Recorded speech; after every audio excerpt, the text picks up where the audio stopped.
Anyway, Dragon Ball Z big announcement, good news, great news, a lot better than whatever Jake was gonna say. Y'all don't care. It doesn't. If you're a Dragon Ball Z fan, you're eating good. If you're an anime fan, a lot of like good anime came back this season. You had DJK come back recently. A lot of big stuff is happening. If you're a Fate fan, that I heard that series is picking up again. Mhm. If you're a Spartacus fan, I feel bad for you because the show's kind of ass. Oh, Yeah. If if you're a Star Wars fan, just stop. No, if you're a Star Wars fan, Dark Maul show look good. Nor Jake, he's an asshole. Stop. Quit. Give up now. Mhm. Nah. The Dark Maul stuff looks fine. And everything except for the Wahidi Star Wars film seems like it's gonna be decent at least. That But then project again, was this show that might project. end up pulling another Andor at their ass. Andor was amazing. Had nothing to do with Star had nothing to do with lightsabers and stuff. 10 out of 10 show. I told you, new Star Wars directors, they're like, I'm sick of the lore. We're not doing all that, bro. That's like a lot of years of lore I gotta adhere to. I'm not doing all that. I'm Taika doing something else. You Waititi sound like finished. those fake ass MCU fans that think they gotta watch everything. You don't. You really don't. No. Taika No, Waititi they're is talking gonna about actually work on well, a Star Wars project. they're talking about when they're writing stuff and they're like, oh, well, did you miss this from this book or over here or whatever? And they're like, I'm not doing all that. I'm just doing my own thing. I will do whatever was in the movies. I'll do that, but I don't care about the expanded universe. That's That's the fine to a degree, but then just do something else. right. Right. Mhm. Like the thing about people don't know, we're getting like Starfighter with Ryan Gosling and stuff. The beauty of that is you can really set that at any point. You don't have to be in the main time where like Anakin and stuff is going around. So you don't have to know that shit. You know what I mean? Right. Yeah. Same like when they do like the guy who did Logan, he's gonna do the origin of the Sith and the Jedi as a film. And Ooh. the beauty with that is he can just do whatever he wants because it's his own time here. The whole thing is Star Wars is such a vast universe that you don't have to put everything in the same fucking saga, despite them keeping wanting to do so. Well, can they do whatever it wants for the origin of the Jedi? Because they had the Well, old to a Republic. degree, it depends on Yeah. if you. No, it's the old Republic kind of up and down right now. I don't know how canon it is, but when it comes down to it, we just know the Sith was Jedi, right. or the Sith was. I don't know. I don't remember. The point is, you can do so. You have more freedom. Right. They're trying to shove your random show into like a 2-second time slot between episode 3 and episode 2 or some shit. Like a lot of shows are doing. I'm pretty sure they're just told by Disney what time period to be. I don't know how much of that choice is No, theirs. what I can see, Disney is, as a whole does not care. Oh, because I know them because It I was know they would that was blatantly Caitlyn. That was Kennedy's objective.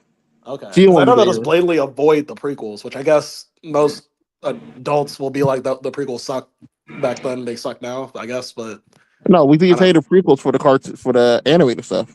Yeah, we take from that and we put in the modern stuff, but we don't actually go back to the prequels. Yeah, But that was Kennedy's whole thing, and now that she's leaving and Dave Filoni's coming on, we're probably gonna see a lot more changes and a lot more free stuff when it comes to all that. yeah, but people don't like Dave Filoni as much as they used to. I still don't like him, but it changed. No, I actually hate his guts. Yeah, but I do believe that he knows Star Wars at least to a better degree than she did, and even if he fails, I know he's not failing for I won't say an agenda. I know he's failing as a fan of the project, and not someone just looking at numbers. I just feel the Dave Filoni era is going to be the point where Star Wars fans are going to be like, wait a minute. He's not as good as I hyped him up to be. And he's going to be Ian Flintonized, that guy. I don't think so. I think most of the stuff's good. Let's see. Clone Wars to the whatever season he did. Right. But okay, I'm only gonna stop you here. Clone Wars, yes, but now people look back and are like, well, actually, this didn't line up with what I thought what it was supposed to be. Yeah, that's your fault though. That's your fault. Rebels is good but underrated. Love it. Bad Batch is mid to terrible. No, it's terrible. Not split. Yeah. Nah, some people actually found enjoyment. I'm not gonna. No, a lot of people do. I just think it's boring, and Rebels is better. That's all. Resistance was okay. Resistance was okay, but nobody liked it. Am I missing show? Mandalorian was good for 2 seasons. You did Ahsoka. Uh, season 3 of Mandalore was bad. Boba Good Fett Ahsoka. was okay. Yeah. Ahsoka was Ahsoka. There we go. So he's a big hit and miss person. But the Yeah. video games that he's been involved in have been pretty good. Yeah. So I don't know if he was in it on the last one, but Outlaw so far has been okay. That's what I'm saying. I think once he gets full reigns, he's gonna get more exposed. I think if he gets full reigns and then they also elevate Happy to the degree, I think they can do something depending on how much freedom they have. But then it also becomes, are they trying to make this their Star Wars or stay adherent to what Star Wars is? I hear when they Are work we gonna end together, up in a they're. situation where like Star Trek and New Trek, instead of just Um, being every saga is just drastically different for some reason? I hear The when they whole work. I hear when they work together, they're pretty yeah, good. They're a Mandalore good season team. 1 2 is pretty great when Yeah, they work together. yeah. So Mhm. yeah, But you can tell when they both got two different plans, and then you can tell when they both decided to go two different ways because the Mandalore season 2 ending is completely undone in a separate show. right. People don't remember the Mandalorian season 2. He gives the kid up to Luke Skywalker, and then Boba Fett came out, and then halfway through both, and they're like, "Nah, fuck that. We gotta get the kid back to the dude." Yeah, Whole different show. So you didn't watch Boba Fett. You went into season 3 like, "What the fuck?"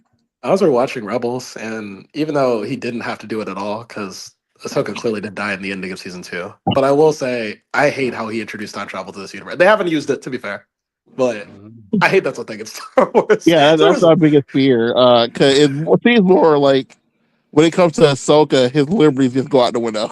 Yeah, Mhm. his moral standings with characters. Like, well, if Ahsoka needs to live, I will break the timeline to bring her back. Yeah, I do Yeah. fear in his pursuit to improve Star Wars, it also going to be just trying to improve Ahsoka's position, Yeah, which could fuck over the. If you're a lore head, it already fucks up everything. The fact that she's alive yeah. and Anakin still felt the way he felt is just dumb.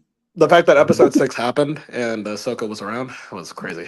But But Wow. no, let's go ahead and start the show. Let's yeah, just move forward. that was our This is the whole pre-show. topic of that That's our show. opening dialogue, audience. That's our Yeah. opening dialogue. And we got a lot to go over today, so yeah, let's go over the intros. So welcome to Fanatic Live, the news and reviews of the week, audience. You're here with me, Crypto Secret 415. Here's a tip if you're preparing for a snowstorm, audience. Get spark plugs. There, move next. There you go. Yeah, you heard him. Uh, Get spark plugs. yeah. My Mhm. name is Jake Tylenol, and it felt nice to coast this weekend. It really did. Okay. You hear him? You see, I told you he was doing. I told you, Crypt, that he he he literally was watching us suffer in chat and decided not to say anything. Cause like, damn, I'm gonna make them feel bad. If they do, I'm just living my best life. Alfred Don't worry. Tony, Alfred Tony had to sleep at his job. Cryptid. Yeah. Friend of the Don't show, worry. Tony Loney. The shoe will be on the other foot one of these days, Austin. Your time will come. Everyone's Same like, with my you, power's Jake. out. I'm dying over here. I can't make it to the movie. I'm like, bro, I ain't gonna lie to you. I'm walking outside. Mhm. Bricky Wall, Ace Comics, Austin, whatever you want to call me, I guess.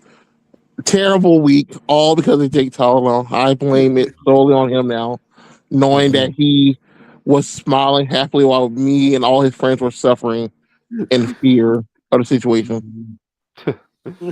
Wow. Yeah, and I'm Richter, also known as the Witch of Jotunheim, pronouns they, he, and I'm just really tired. Mhm.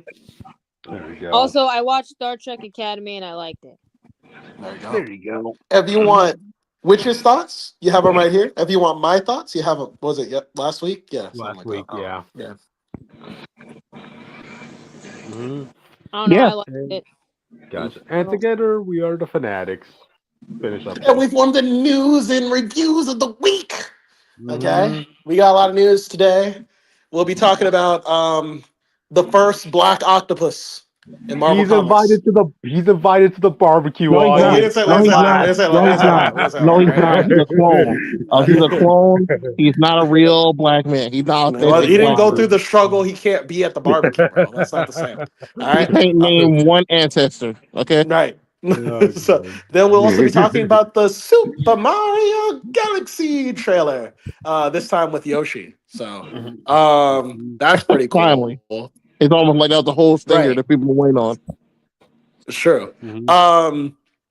He-Man. He-Man, Man. he'll return on this Mhm. podcast. And Yeah. also, we'll be going back in time to Back to the Future with a review of an old classic, Transformers Call of the Future, which is a game that most Transformers fans don't know, but if you're in the know, you're in the know. You know this game came out and that it was an experience, and we'll be going over that as well. We also have plenty of other topics, but first we're gonna go through our socials, which hit us. Yeah, first of all, subscribe. Second of all, follow us on Twitter for updates or whenever the fuck we decide to actually post on there. Usually twice a week, but you never know. At Comic Fanatics 69. Yeah, you can also find me on Twitter at Witch of Jotun with an E instead of a U. You can also find me on TikTok and Instagram at witch underscore of underscore Jotunheim. You can find me on Blue Sky, Tumblr, and Letterbox at North Star Aria. What else is there? My Ko-Fi is Witch of Jotunheim. Whenever I remember to post on there. My iPad's still in the shop. Leave me alone, okay, guys? Yeah. Austin is chilling, literally. Cryptid is chilling, literally. And hey, Jake, are you out of Bionicle Land? Yeah, we've been out there for a while. We're on them Cybertrons. I mean, now I'm back on Earth, but not back in the day. Yeah, we're back in the day. Not with you guys. I'm back in the day. So yeah, Cryptid was alive at his time. you're in the Beast Cryptid. You were in the Beast Force. Yeah, that's where All I right, started. man. My We'll meet Transformers up. We'll meet up. journey. We're on Team Maximal. We're gonna help the Maximals out. All right. Yeah, Oh, no. yeah. So, Yeah, I was raised in a time audience where you rooted for heroes and didn't have to sympathize with the villains, you that's know? true. That's just the era I was in. No, none of them Predacons are that sympathetic. Yeah. Mhm. Oh my god. Waspinator Yeah, got they what he are, bro. wanted him. You didn't see Also, how I know the no one Raptor man cares, lost his but I'm family. almost done with the original Star Trek series. Been Yeah, one of No, those. Hey, okay. Okay. give Witch a clap, Jake. Give I Witch a Proud of would, clap. but my hands are full right now. Okay, okay. Yeah. just say that you're proud of me and I'm Gucci. I'm proud. Thank Mm-hmm. you. I'm like over halfway done, I think. With Mm-hmm. season 3. Gotcha. Okay. So, alrighty then. Yeah, we're almost 15-minute mark. So, alright, guys. With that, we should get onto the topics. So, all right. I guess I'll announce this one. First, gross. look at Yoshi in Super Mario Galaxy trailer. What do y'all think? Terrible casting. Redo the whole movie. I can't do it. I can't. I didn't watch it because I forgot it came out. Oh, dang. Well, he's giving me pet sidekick vibes, but That's what Yoshi That's is. what he always did, though. Yeah. yeah, so it works for him, I guess. I think that's the problem, though, in a sense. I think the problem with treating him as a pet, because then you have to acknowledge all the time that Mario actively sacrificed his life to make a jump. Mm-hmm. You remember that, Oh, right? Like you like have to jump off Yoshi and send him down into the pits Yeah. to suffer to get to the ledge. Yeah. And oh, if you yeah. treat him like a pet in this film, we have seen that people care more about pets than people. True. If they do that in this film, it's how they treat him. The people are gonna be pissed. It's the oxytocin in your brain. It wires you to protect things that look cute and innocent. So that's why people care more about pets than the average human. So I guess, yeah. I did like the scene at the end, like where you did science. see Yoshi ended up coming up against an actual T-Rex. You know, that was fun. How much you want to bet they're Well, gonna he have a did that in scene? Death Battle. They stole that from Death Battle. How much you want to? Go How much ahead, you Jake. bet they're gonna have a scene where Mario has to make a jump on Yoshi's back, and then they're gonna do the jump, but he can't quite make it, so Yoshi throws him off and You sacrifices know himself. damn well that's gonna happen. They And then don't Mario's do like, that. They go, no. but actually, your Lochi's perfectly fine. Yeah, You see how their feet yeah. are made? They're made for these type of jumps. Yeah, So anytime he drops him in a hole, he just lands happily fine. He takes you no know, part in I trust this creative team to at least make it an amusing scene. You know, I mean, heck, I still get goosebumps whenever I watch the Super Mario movie, right? Mhm. And you see that one blue shell turtle was like, "No one escapes the blue shell," and he kamikazes himself, basically. You know, like, Yeah, that was yeah, fun. Yeah, that was amazing. So yeah. Let's see what else it is. You see him in the desert. I don't know what scene that's going They to keep tell. taking more stuff from Didn't- Odyssey like zones and people and backgrounds and stuff. That it feels way yeah. more Odyssey than Galaxy. And if you put every trail together, there are probably two Mhm. things from Galaxy, which is Rosalita and then her background, Yeah. and everything else is from Odyssey. Yep. Yeah, I guess that's one point I wanted to bring up. Like, how are all these plots going to And then they coincide? took Bob Jr. for Sunshine. Yeah. So putting all you kind of want to save at least something for the third film, writers. Oh, yeah, I think So, it just perfectly showed that they don't plan to do anything beyond a trilogy, despite how really. successful this franchise. As I said, it seems like they don't plan to. If Hmm. you're taking all the best parts of multiple games, the first game is basically the classic game, basically. And Yeah. the sequel, we got most of Sunshine's plot, Hmm. most of Galaxy's plot, and then you Hmm. got the Odyssey places. It might not be the Odyssey plot, we see that or anything, Yeah. but you're hurrying out and pushing out a lot of stuff. By the time we get to the next movie, if they do this correctly, the next movie just has to be Wario and stuff, Hmm. which I think we all pretty much wanted or agreed to in the first place. Oh But man. they're What probably can just I going to like say? what random plot they gonna shove in with Wario at that point. What can I say? I guess They're I'm just gonna hooked on the recreate one of the brothers. WarioWare games. Don't worry, Austin. They're just gonna recreate the Yeah. WarioWare games. Which ruined my And we're one. Thank you. doing side stuff. I do think I want a scene of Mario Tennis stuff in the game. Not Hmm. this game. I mean this movie, but next movie Wario. You'll get some. You'll get some Easter eggs of that. No, why can't I'm they just be sure. shorts though? Why can't they be like okay, like yeah, They Bowser can, he but shows up. I'm trying to court Peach, but I need to win in this stupid party. Oh, Mario's here! Damn it, he's at my party. Maybe I gotta kill him the whole time in this Hmm. board, this living board game scenario. Yeah. And it can be the plot. And it's like every time he's trying to impress Peach, but Mario shows up, he's like, "Ugh, okay. Yeah. Yeah. you can't be asking us why I can't, but you gotta ask them. Well, sure. Just let me get the fart scene with Wario Studio. That's all I'm asking for. He makes fart. Wario for the win, and then he ends it with a fart.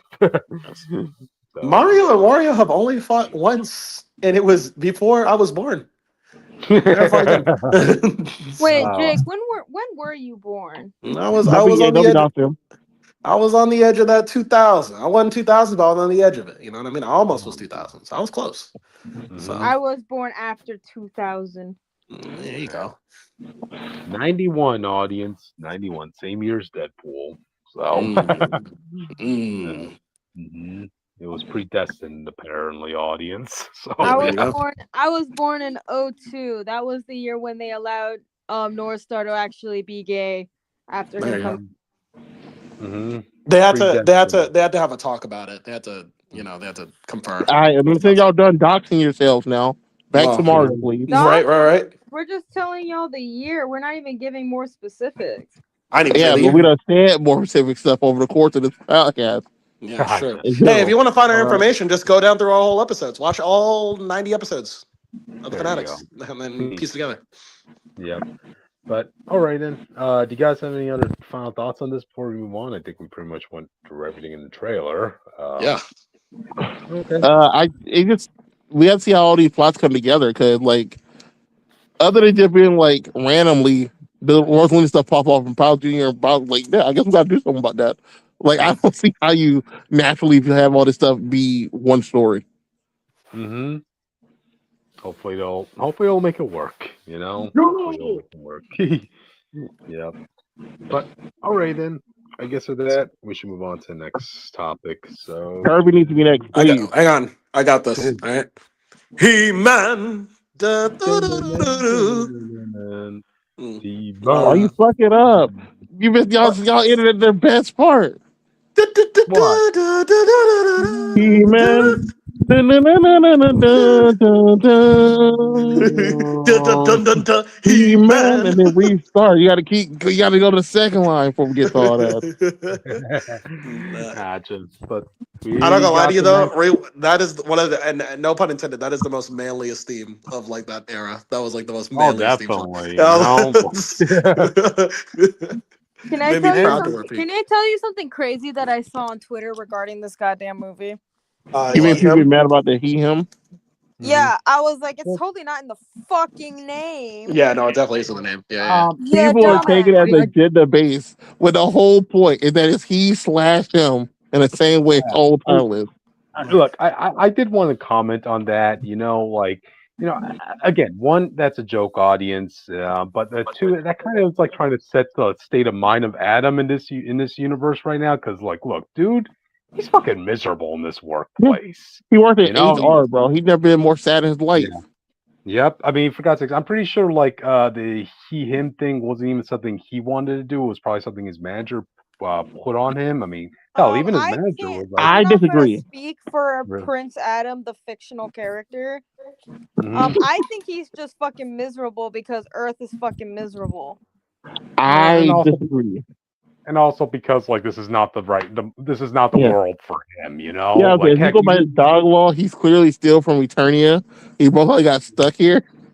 hmm I mean, for God's sakes, But his boss was like lambasting him about like, oh, you have this infatuation with swords. Yeah, that's not a really good look. Okay, we all have our hobbies. Come on, like come yeah, but on. you don't look it up on the company computer, is what he's saying.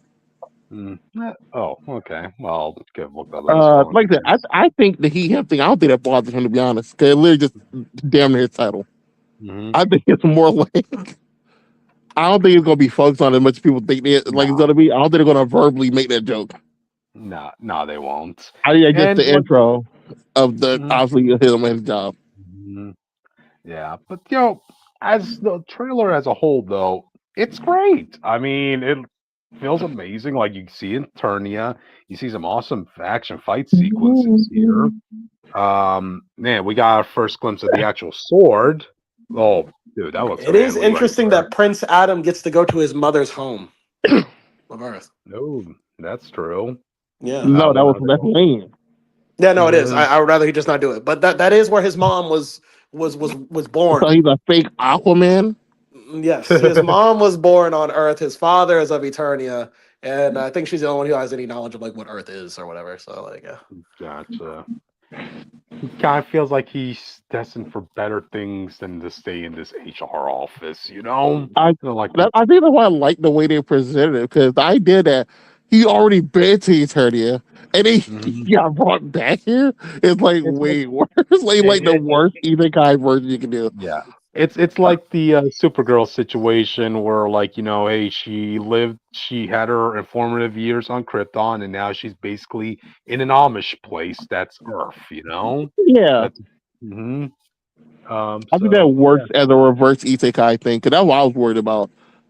The Hmm. moment we saw him in the pink shirt and stuff, like, bro, please don't tell me it's gonna be one of those. Oh, he grabbed the sword and teleported him to Eternia type thing. Hmm. But Yeah. doing it in a reverse way first, I think that's fine. Hmm. He probably just Um, wanted to know what life was like, why his mom left this planet. He's like, oh my god, this place is terrible. Now Get he me got out of Hmm. stuck here. here. I think he was in a mid fight. He was fighting somebody. They opened a portal and trapped him here. He's talking about lost his sword. Right. Dang. Yeah, that's I his doubt quest he on willingly there. came here. That's all I'm saying. But Yeah. I'm just saying that they need to make a trailer with the theme song from the original cartoon. Yes, We'll or at see. least do an You instrumental. think that they're This gonna make a reference to the most iconic meme of all time? The Skeletor wedding meme? And you think they're gonna be like, hey, that. Oh. Somewhere in there. I don't Oh, care where yeah, they they could put probably it. do that. They could probably have like Adam on drugs or something. He's like, they'll, ah. they'll do some fan service moments here, and but yeah, speaking of that, we got our first full picture of him as He-Man, and what do you guys think? He's a man. Yep, He was a he. definitely muscular and that stuff. I mean, yeah, I know some people might have wanted him to be a little bit more bulkier, but to that I'll say, if you want more bulkier, you have to get a bodybuilder. Like I remember when I was in a convention, right, New York City Comic Con a couple years ago. Man, I actually did run into a real life He-Man who was cosplaying as him, and believe me when I say this guy had like bowling balls for arms Oh and yeah, tree I trunks for also at legs. San Diego Comic Con I got to talk Mm, to a really awesome He-Man and She-Ra cosplay. there you go. But Thanks for not getting a picture with. you could tell that I they were. don't have storage. Mhm. Yeah, but you could tell that they were bodybuilders, basically, and you aren't going you aren't going to get a bodybuilder coming into playing a main lead in an acting role. So for what we got right now, I mean, he looks pretty good. My problem is that I'm fine with how he looks. Hmm. My problem is that if they do the thing where it's supposed to be a secret that he is He-Man, because you're not going to look at this guy as he is and then look at Prince Adam and think they're not the same person just because this one talks deeper and can fight. Let me see. He needs a more chiseled jaw. That's what It's the defined him. And same hair, it's the same everything. This dude is built. He's just wearing a pink shirt. I want to Why see a not? side by That's side. what I he. want. That's what they did no, in the wait. fucking Austin. original. You said, Yes, but but after that our last, doesn't make it good just because it's in the original.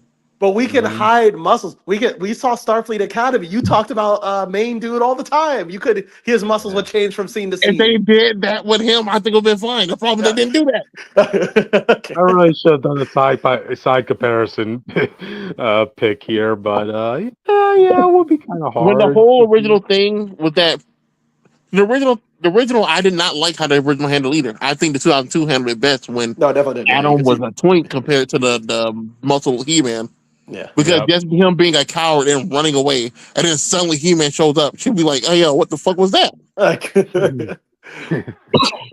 So, I don't. But I'm pretty. like I They said, might just as cross long as over. they don't look, they can do the secret thing, but I don't want that to be the whole thing of the movie where everyone's like, "Who is He-Man?" up to the end of the film. Nigga, didn't y'all come to Earth to find this dude? The truth is, I Y'all am didn't think it was He-Man. weird that He-Man never showed up when the dude was gone?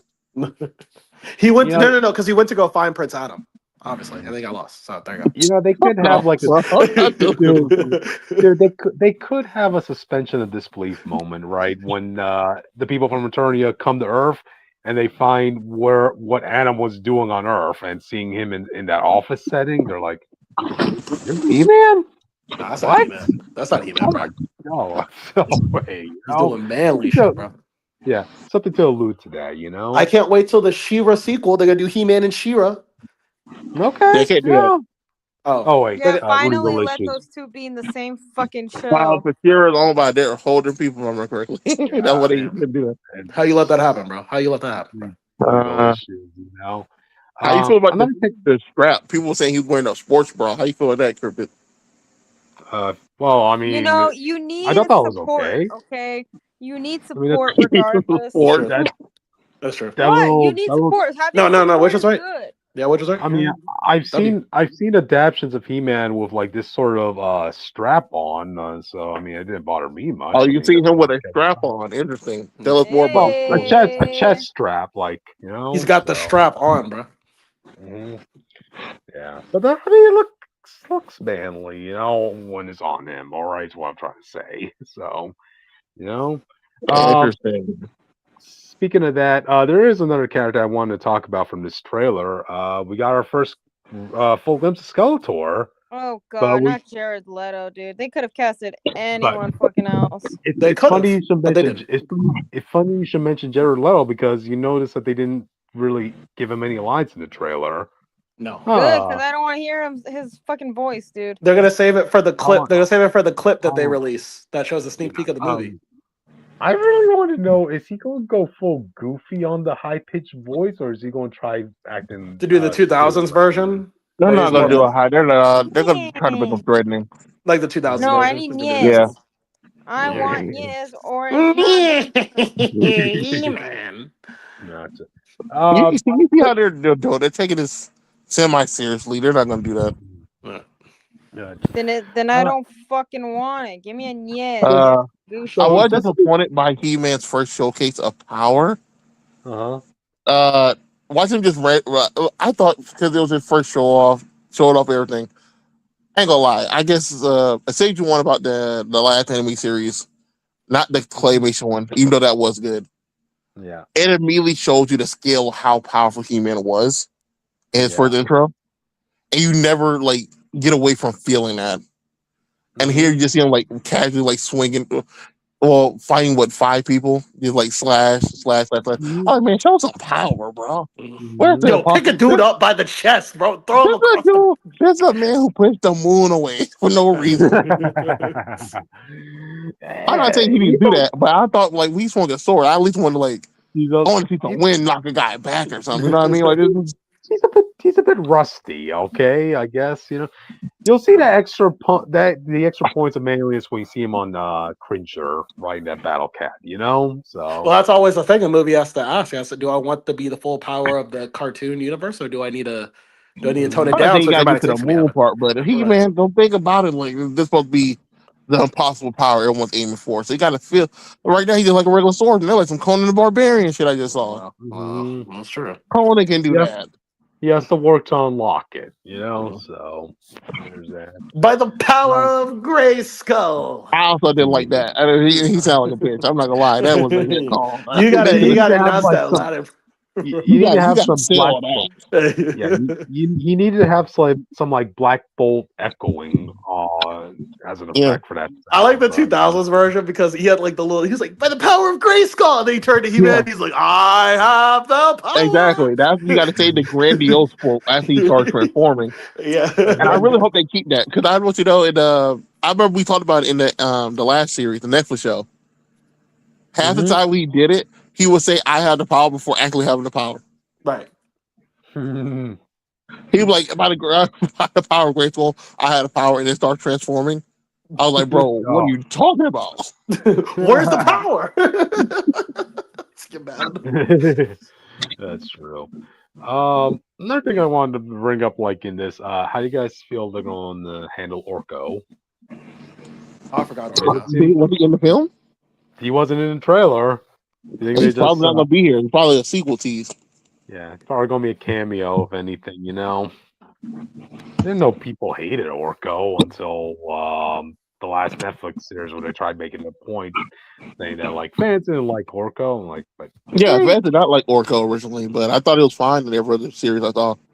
I didn't think like he was with Battle Cat. Battle Cat before he becomes Battle Cat, like they do kind of lame. I didn't think he was on the level of Jar Jar Binks. Is what I was alluding to. Oh no, I didn't think it was that bad, but I understood people don't like him. I think they're gonna save it for the sequel. I think if you do Skeletor first, depending on did we see who Skeletor has on his team? Are they doing like the full squad of? I think I saw an Evelyn. Yeah, I thought I saw Evelyn. I don't know if I saw many faces or Triclops or anything. I don't know. I watched it on TikTok, so I didn't obviously get the full scale of it. We saw that Beast guy, and we saw that guy at the middle job, blanking on their name. So, All right, so you saw many faces. You saw the Beast dude. Triclops we didn't see yet. So, I think the problem, like you're doing Skeletor, so the only other big guy you could do is what Hordak next. The evil Hordak. That's obviously unless you do Skeletor again, he gets the power this time or something. You know how you do it. I think that's the problem with him being so old. He doesn't really have a lot of. Sonic did Eggman. Sonic did Eggman for 3 movies. He just had a general. That's all it was. He just needed a new general. That's it. So yeah, I know. I just mean in general, if you're trying to up the scale, if we have regular Skeletor here, second movie Skeletor gets the power, and they have to beat him like that, and the third one Hordak. That's literally just the next one. Yeah. I think. Yeah.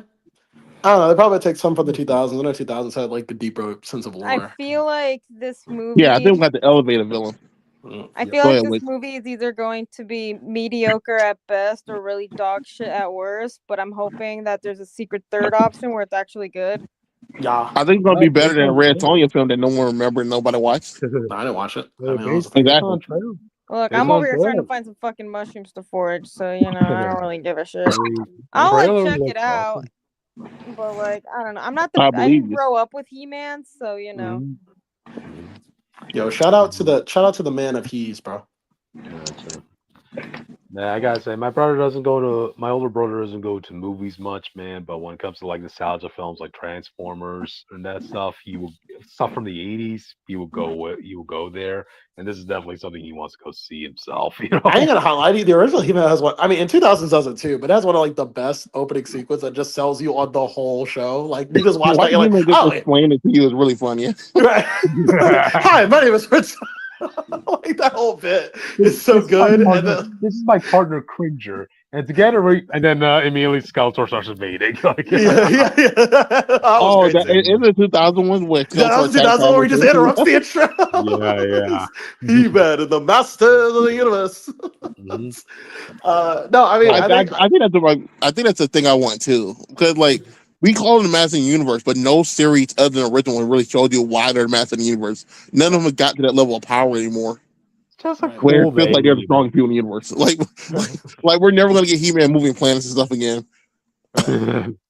So like calling the guy whose power just I not use guns a Master of the Universe is kind of crazy when we not give that level of power. I don't think that's a fair bar to be putting on this on He-Man to say like, oh, he can't be seen pushing planets, pushing moons. We never No, really no, no, saw. no, no. Yeah, I'm we done. I never. just mean for the title of Master of the Universe. Oh, okay. Yeah, Like that, yeah. the title itself is a big deal title. Y'all supposed to be the Master of the Universe, the strongest people in the universe, and Mhm. no Virgin. I'll say Netflix show did a pretty good job showing He-Man as a guy who's up there, Yeah. but no other show really got to that level.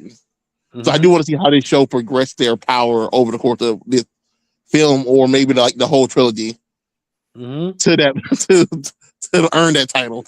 What these people call themselves the Master of the Universe. Mhm. yeah, See, Gotcha. you got to remember, He-Man was fighting Superman. sure. He fought Injustice Superman. Yeah, Mhm. Yeah, he took Shazam's power. yeah, Damn. He was Captain He-Man. yeah.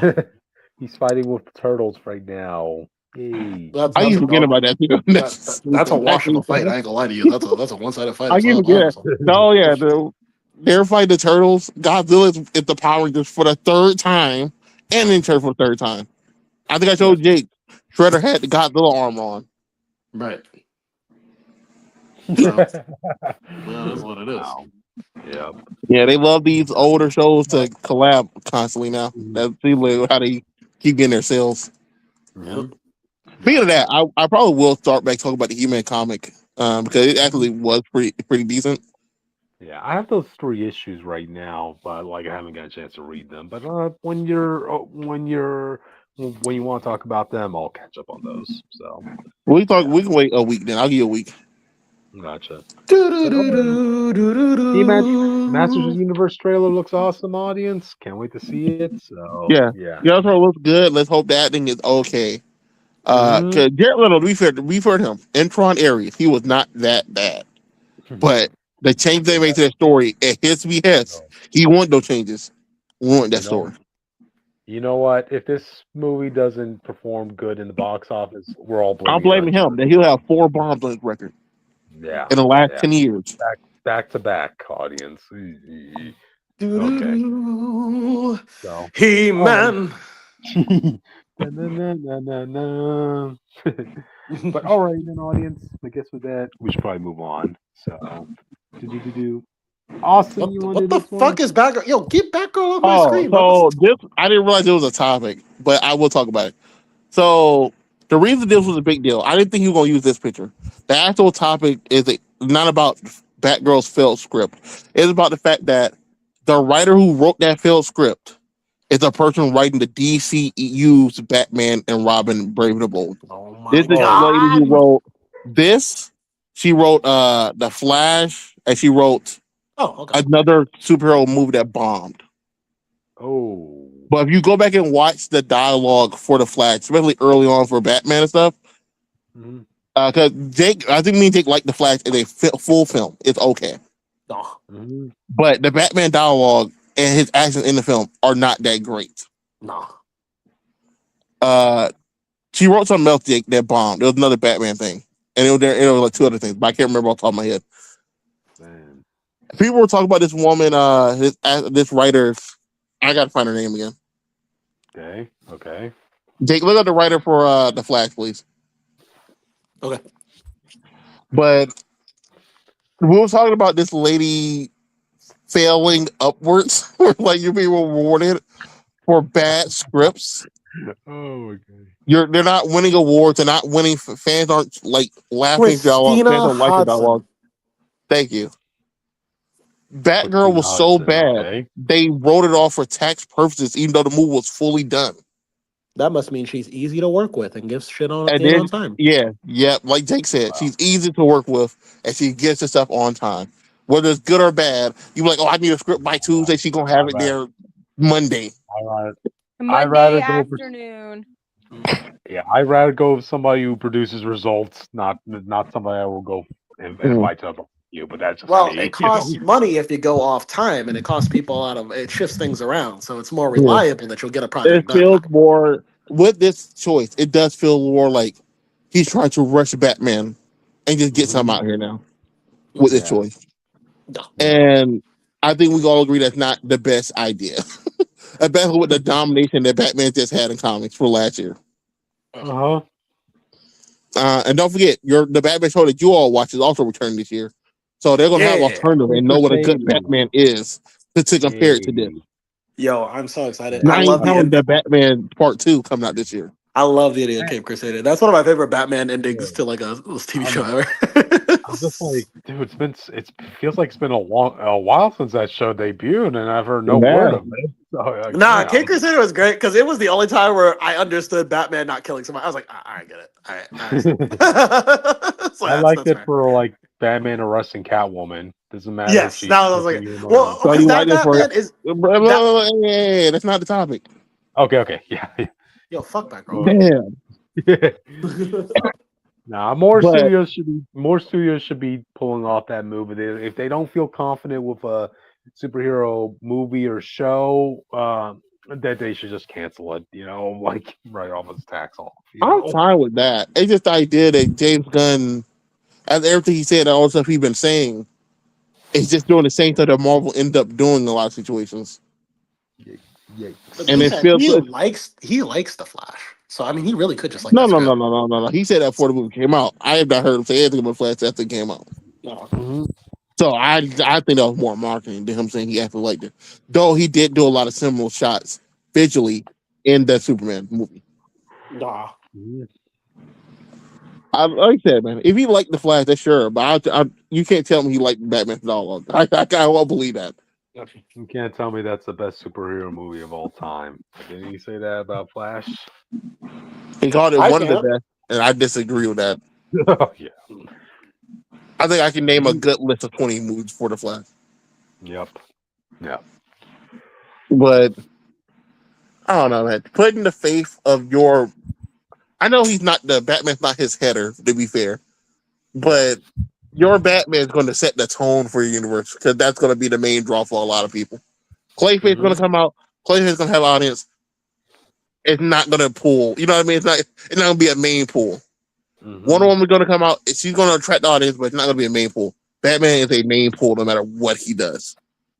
If this movie is bad, you're going to automatically turn off a lot of people from the universe. If your golden goose can't deliver, man, like, what did you do? Not to mention all the fans Batman just got because of the comics. Absolute Batman got people who never read a comic in their life to read comic books. Oh yeah. Surprisingly, you know, like dang.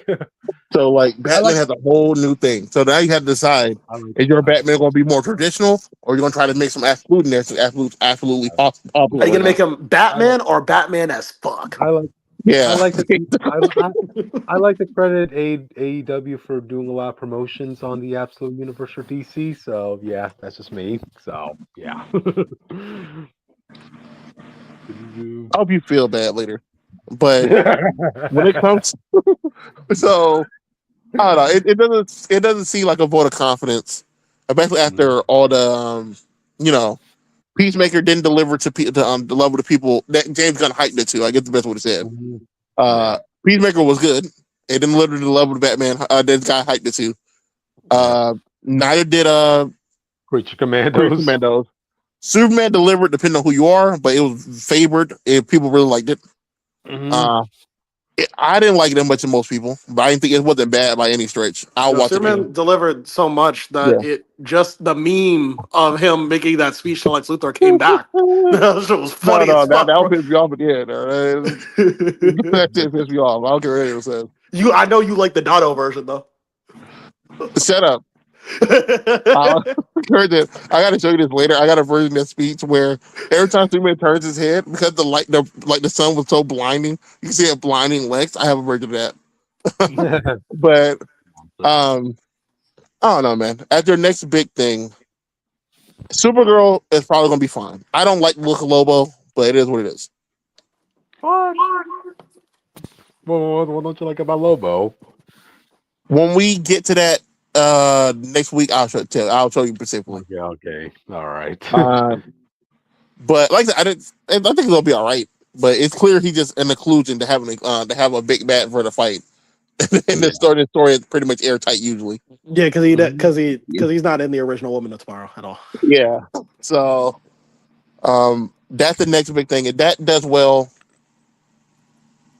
even if that does great, I don't know if the universe could do that well with a bad Batman out the game. Oof. To be fair, the movie after Batman is good. I think it'll be fine. But fucking up Batman now of all time, when you have like all this alternate Batman stuff that's doing well, will be treated way harshly than it usually would be. Well, in case of emergency, I bet look at you jump to Damian of all people instead of doing Robin, Nightwing. Yeah. Yo, if that ain't nepotism, I don't know what is, bro. It really felt like that. Crazy. Not to mention he also like, this animated Nightwing and Red Hood movie does well. I'll make it canon like that loose. Right. Mm-hmm. And the Order of Robin gonna be two little kids trying to steal shit. They're doing that Blue Beetle after all. So Blue Beetle's apparently coming back. We'll see how that works. Where he gonna show that in?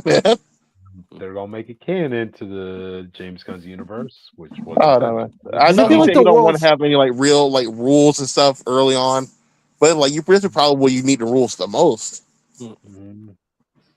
Yep. If you work because their first phase, especially early phase 2, there was a lot of rules. Well, there were no rules. There were a lot of rules that set everything up. And now that he got way loose, he was too busy stretched out. Stuff started getting bad. I don't like the idea of the game going to that halfway through. It wasn't there were rules in phase 1. It was just smaller. There was a lot of smaller stakes. Like it was just like to be Iron fair, Man 1, for Iron Man 1, it's just like I have to beat this dude who wants to take over my company, and then like I guess like no, that's what I mean. In phase 1, there wasn't a lot of rules, and then when leading to Avengers, like right for Avengers, and phase 2, there was a lot of rules. Yeah. But then it was like, we have to set up the future, we have to set up all this and all that. And in the moment we got the end game, they dropped all the rules again. Is where stuff just like, people started falling out of love with the franchise. The thing that people complain about the most is what they wanted, actually. Turns out. Basically. How life works out that way, you know?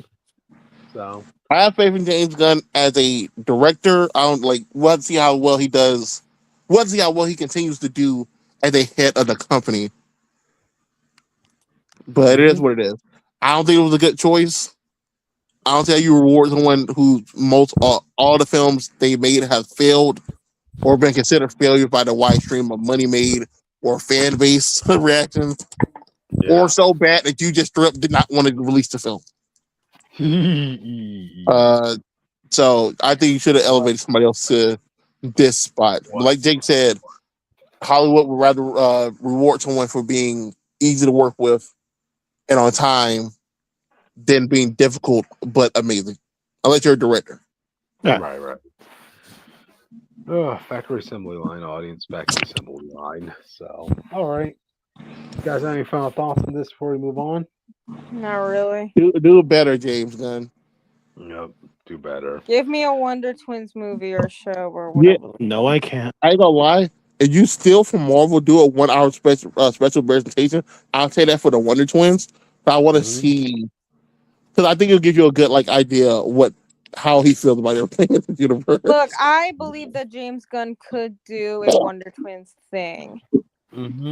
Honestly, I feel like They James Gunn just didn't have to don't do. want to give it to me, and then when they say that they're gonna do it, it's shit. If James Gunn They could gave just us do shit casting. if James Gunn could just do a universe with all the fucking losers in the DC universe, he would just do that and fuck Batman, Superman, and Wonder Woman if he could, bro. That's all I That like would it have for. been very cool. I kind of would have preferred if he just said, "I'm gonna do the DC underdog universe," and we get all fucking B-listers. That'd be fucking funny, bro. Yeah. But all right. Okay, then. I guess with that, we should probably move on. So, we're done with the media news audience. Now we're going on to the comic news. Which do you want to do the honors of this one? Announcing this? Yeah, the Ultimate Universe is not truly dead. What? Mhm. We just got Apparently. Who saw this word. coming? We I just got I told you word. that for the moment they said it was dead. We just got announced. It just got announced today that Reborn Ultimate Impact is coming to you this May, audience. Oh, So, guys, we were gonna end it, and then we saw the Absolute Universe was making money, and I was like, "That's just free money on No, the no, table." no. They been knew the absolutely was making money. They didn't think that. Okay. I thought they were Nah, just a. I Batman. thought they were Remember, just. Absolute Batman outsold every comic that year with issue 1. It's true. I don't know if people remember that. That shit was insane. Mm-hmm. That's But Batman I as tell fuck. Critic, me and Critic talked about it the moment it came out because I don't think you was here that day, Jake. Mm. But it was like the universe ending. They're just going to take whatever they feel like work and add 616, and then basically start a whole new universe again with a whole new fresh idea. Yeah. Yep. Let me read the. Like you said, Let me. the tweet said specifically the Ultimate Universe ending, but its impact will live on. But this says the legacy will live on. Yep. So Let me read the go ahead. actual comment here I have in front of me. The end of the Ultimate Universe is here, but its legacy will live on as the Ultimate Universe ends. May's Reborn Ultimate Impact reveals how the Ultimate Universe's legacy will reverberate across the Marvel Universe. Stay tuned later this week for the full announcement. Like, I think our problem with it is more like outside of like Peach Momoko's X-Men. What the fuck Yep. can you even bring over? Like, you know what I mean? You can't Okay. bring Spider-Man over. You can't Nah, bring over What? Spider-Man. they're they're No. they're, they're, Hell, Why not? they're struggling with they're, the regular Spider people. they're- it's guaranteed that they're going to be bringing over Charlie Hawkeye to the 616 because one, I they mean, have a good I they have He's a got a good wouldn't cool design mind if though. they brought They're Charlie struggling to over. even use Okay. Kate. I don't think adding they another Hawkeye is going to help anybody. But he's got a well, no, bitchin' no, design. Another Austin, Yeah, they're another person with the like, awesome. same exact name too. Austin, this is what I'm just saying. Like, Charlie has a cool design, and also they have a checkbox, so of course you're gonna want to continue on with that character, you know. So Maybe they'll have Kate and Charlie as like a co-book, like a team-up book. How about you just change their fucking names? Yeah, I guess so. Why would you do I'll be totally that? fine with it. Stop calling everyone Hawkeye and Spider-Man. Just give them new names. yeah, That's all I So care yeah. do you about. want so Austin, answer me this. Do you want Miles to go by Spin instead of Yes. I Spider-Man? hate. Yes. Listen to me. Listen to me. I hate Spin, but I'd rather him have a name he can make fully his own with a legacy that he built himself. Than be called Spider-Man based on a different Spider-Man that isn't even this Spider-Man. Which, you know what I'll say to that? I say I'd rather you put a spin on his name. There you go. I was fine with. I still remember the day that I told one of my friends about that, and then he was like, "Oh my fucking god!" And he's a Miles cosplayer too, so that's what makes it even funnier. Just go with Shadow But Spider, you know? They call No, we Glenn already Ghost have Ghost Spider. Spider, dude. We don't. Yeah. that was the whole thing, though. He would call Shadow Spider the same day he would call Ghost Spider. They both got the title at the same time. But only her stuck, Mhm, even though mhm. her had nothing to do with her name. He has no You reason to don't call Ghost Spider. He could be you called don't Ghost Spider, and it makes more Yeah, sense. because he turns you don't invisible. yeah. You don't see anybody complaining when Ben Riley's calling himself Scarlet Spider, you know? Because he's So a scarlet spider. yeah. But Like man, Miles I don't know. If he comes here to change his name, bro, I don't need 3 people calling himself Hawkeye. They okay, I'll just already do a dumbass joke where it's like, you want him or you want the better Hawkeye, and they're gonna do it for a third time. You want You Hawkeye, the guys, better you Hawkeye, the guys are best forgetting Hawkeye. that Which one you Charlie is want? non-binary. Get your shit together. That is true. We apologize for Charlie's name. but But yeah, they do need to get a new name because yeah, Other than him, other than them, hmm I don't know who else you even bring over. I don't think you bring over anybody from Wolverine's book. Why would you want to do that? You bring in The the only thing you X-Men. could probably bring over would be the Sentinel design. What That you is, bring? if you bring What the about Sentinel, what about the X-Men? They got already plenty. said the goddamn people won't go X Oh, Men. I think you said. I think you said don't bring anybody from Wolverine. I didn't hear the other part. No, Wolverine's book is just the side X Men thing. It's not the main X Men book. Okay, Dude, yeah, I dropped that book because I was just bored as shit. yeah, bro. I dropped because they brought back the Winter Soldier stuff way too late. It was like the whole point was he supposed to be Winter Soldier, and y'all took it away from like issue 3. Well, But Ultimate Wolverine was just a book for the more um, conventional X-Men fans who other like than the like visual X-Men, so. when it comes to, yeah, I don't really think there's anything other than Sentinel design. I don't think there's anything you take over from his book. When it comes to Black Panther, the only thing I see them bringing over would be either Killmonger for obvious reasons, popular character, the main one's been dead for a long time, Yeah. I mean, or that would be a good and bringing substitute. over his vibranium. I can see them bringing over their version of vibranium and adding to the regular one as a new thing. Because the way I've been reading Black Panther, I don't think anyone else has, the way they change vibranium and the way they use it has become like a very cool, unique thing. And I don't mind that coming over. It's funny the way you feel about that version of Vibranium, Austin, is kind of the same way I felt about Ultimate Adamantium. How that could have been a cool mix to be bringing in 616, but they never did. Never did. Sons of bitches. Bro, these are the same people who finally did what people wanted and brought in the ultimate Thor hammer, and it was like, we were gonna it just made the guy evil for 5 minutes and then break it away and throw it away. Like, bro, I don't care anymore. Shout out. Like I say, can't bring anything for Ultimate from Ultimate Spider-Man. Mm-hmm. Are we missing a book? Ultimate Daredevil can't do anything. Ultimate Guardians of the Galaxy, I won't really. Yeah, I don't really think you can do anything with them either. Well, you could they could be in space somewhere. Yeah, they can do something. We barely do anything with our own. I don't think you want to add a whole other group here that don't even get focused on them. You kind of do. You might be able to bring over the Ultimate Nullifier person. Yeah. Mm-hmm. That dude as a character might be able to come over. Yeah. I don't think you can bring over Iron Man. I don't think you bring over any of the Ultimates, like you said, other than Charlie. Charlie. Mm-hmm. What about She-Hulk? You could bring her in. Yeah. I don't think She-Hulk will leave their tribe though. That is fair. I'm just saying you hypothetically could. Yeah, she is different enough that she can come. I don't think you can do Iron Like, Man the or Iron invitation Lad is or out there, King, all Girly that stuff. Girly Mhm. Pop, I'll if you make want, it- your invitation's right here. You can, if you want to pull up, you can pull up. The Maker can show up.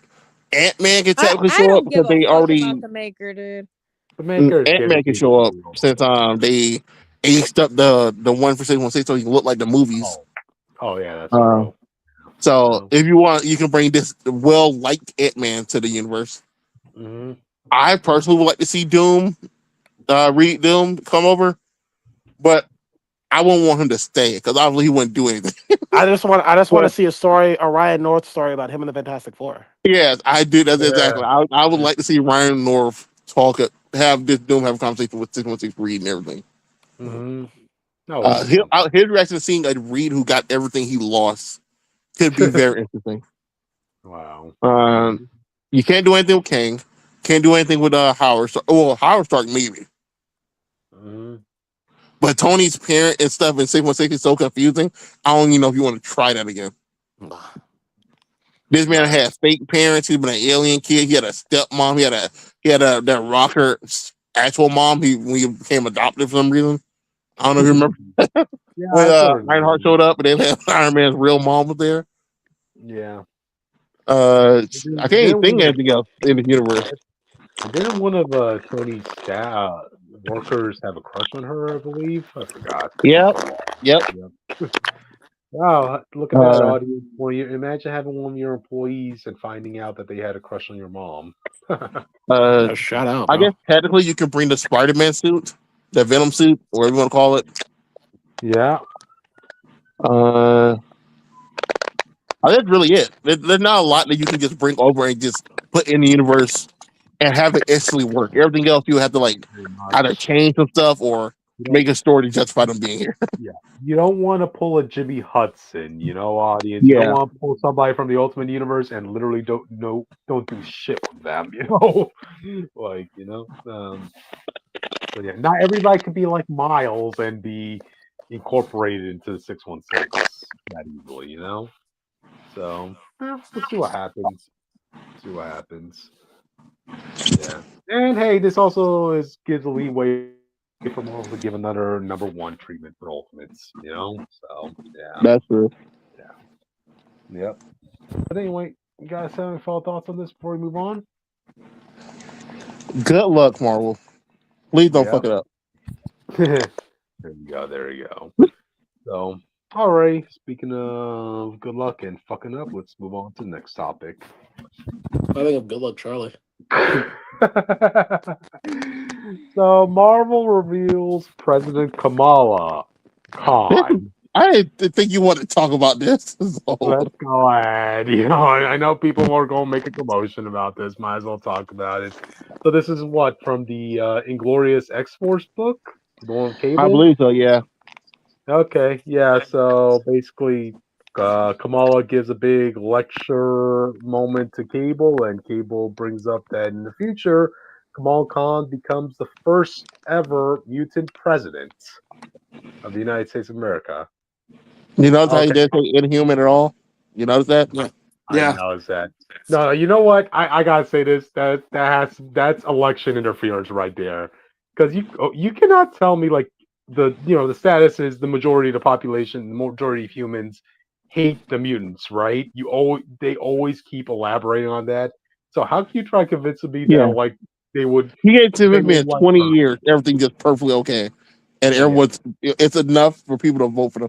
You know That's possible. Eminem cheated. That's possible. I mean, you don't need a Not majority to in be Marvel. Not in No, Marvel. not they the had to Marvel have way. they had to have telepaths who went into all the voters and had them all vote for I Kamala. mean, that could also be the It's not story. like The thing is, like, the majority of the country does not have to pick the president. It's the electoral college base, so you have to just win enough in certain areas, then you just win the presidency. but no, but Jake, that's what I'm saying. Like the majority of the human race, like they always keep pushing that all humans are biased against mutants. So Right. how are you going to convince me that Wait, no, like no, there's enough majority down I there? I think think you're no, I I think think you're y'all are ignoring the thinking about fact, the Jake. wrong I thing. think you're ignoring the fact, Jake, that the government itself is the main people don't like. It's not. I mean, y'all ignoring all that, bro. It's not even the fact that she's a mute. It's the fact that she's a Muslim woman in America. And I was like, Oh there ain't no boy. way. There's not enough Democrats to get her over the line, bro. I'm sorry. And then I would even like to argue, like, would all the people in the mutant population be down with Kamala, going as president? Because why isn't anybody bringing up like she's inhuman anymore in the mutant community? Like, you would think there would be a couple of them that are like, yeah, Kamala, what were you doing during that whole toxic terrigen cloud business? A lot of them lost a lot of mutants lost family members because of that toxic cloud, and you're half inhuman after all. But nobody brings I it think up. that's my biggest problem, like the lack of human involvement in all of this. Because, like, Hmm. I feel like a human should feel the type of way that their last link would have been gone, just been converted to mutants. And from their Yeah, point of view, it'd be like you stole her from us because she yeah, died or reborn as a mutant. From their point yep. of view, you can't That prove to us that she was already a mutant. I feel like we all would knew that. that should be something that should be elaborated on. But we also got a comment from our comment section from X Punisher UNC. Oh, great to have you back.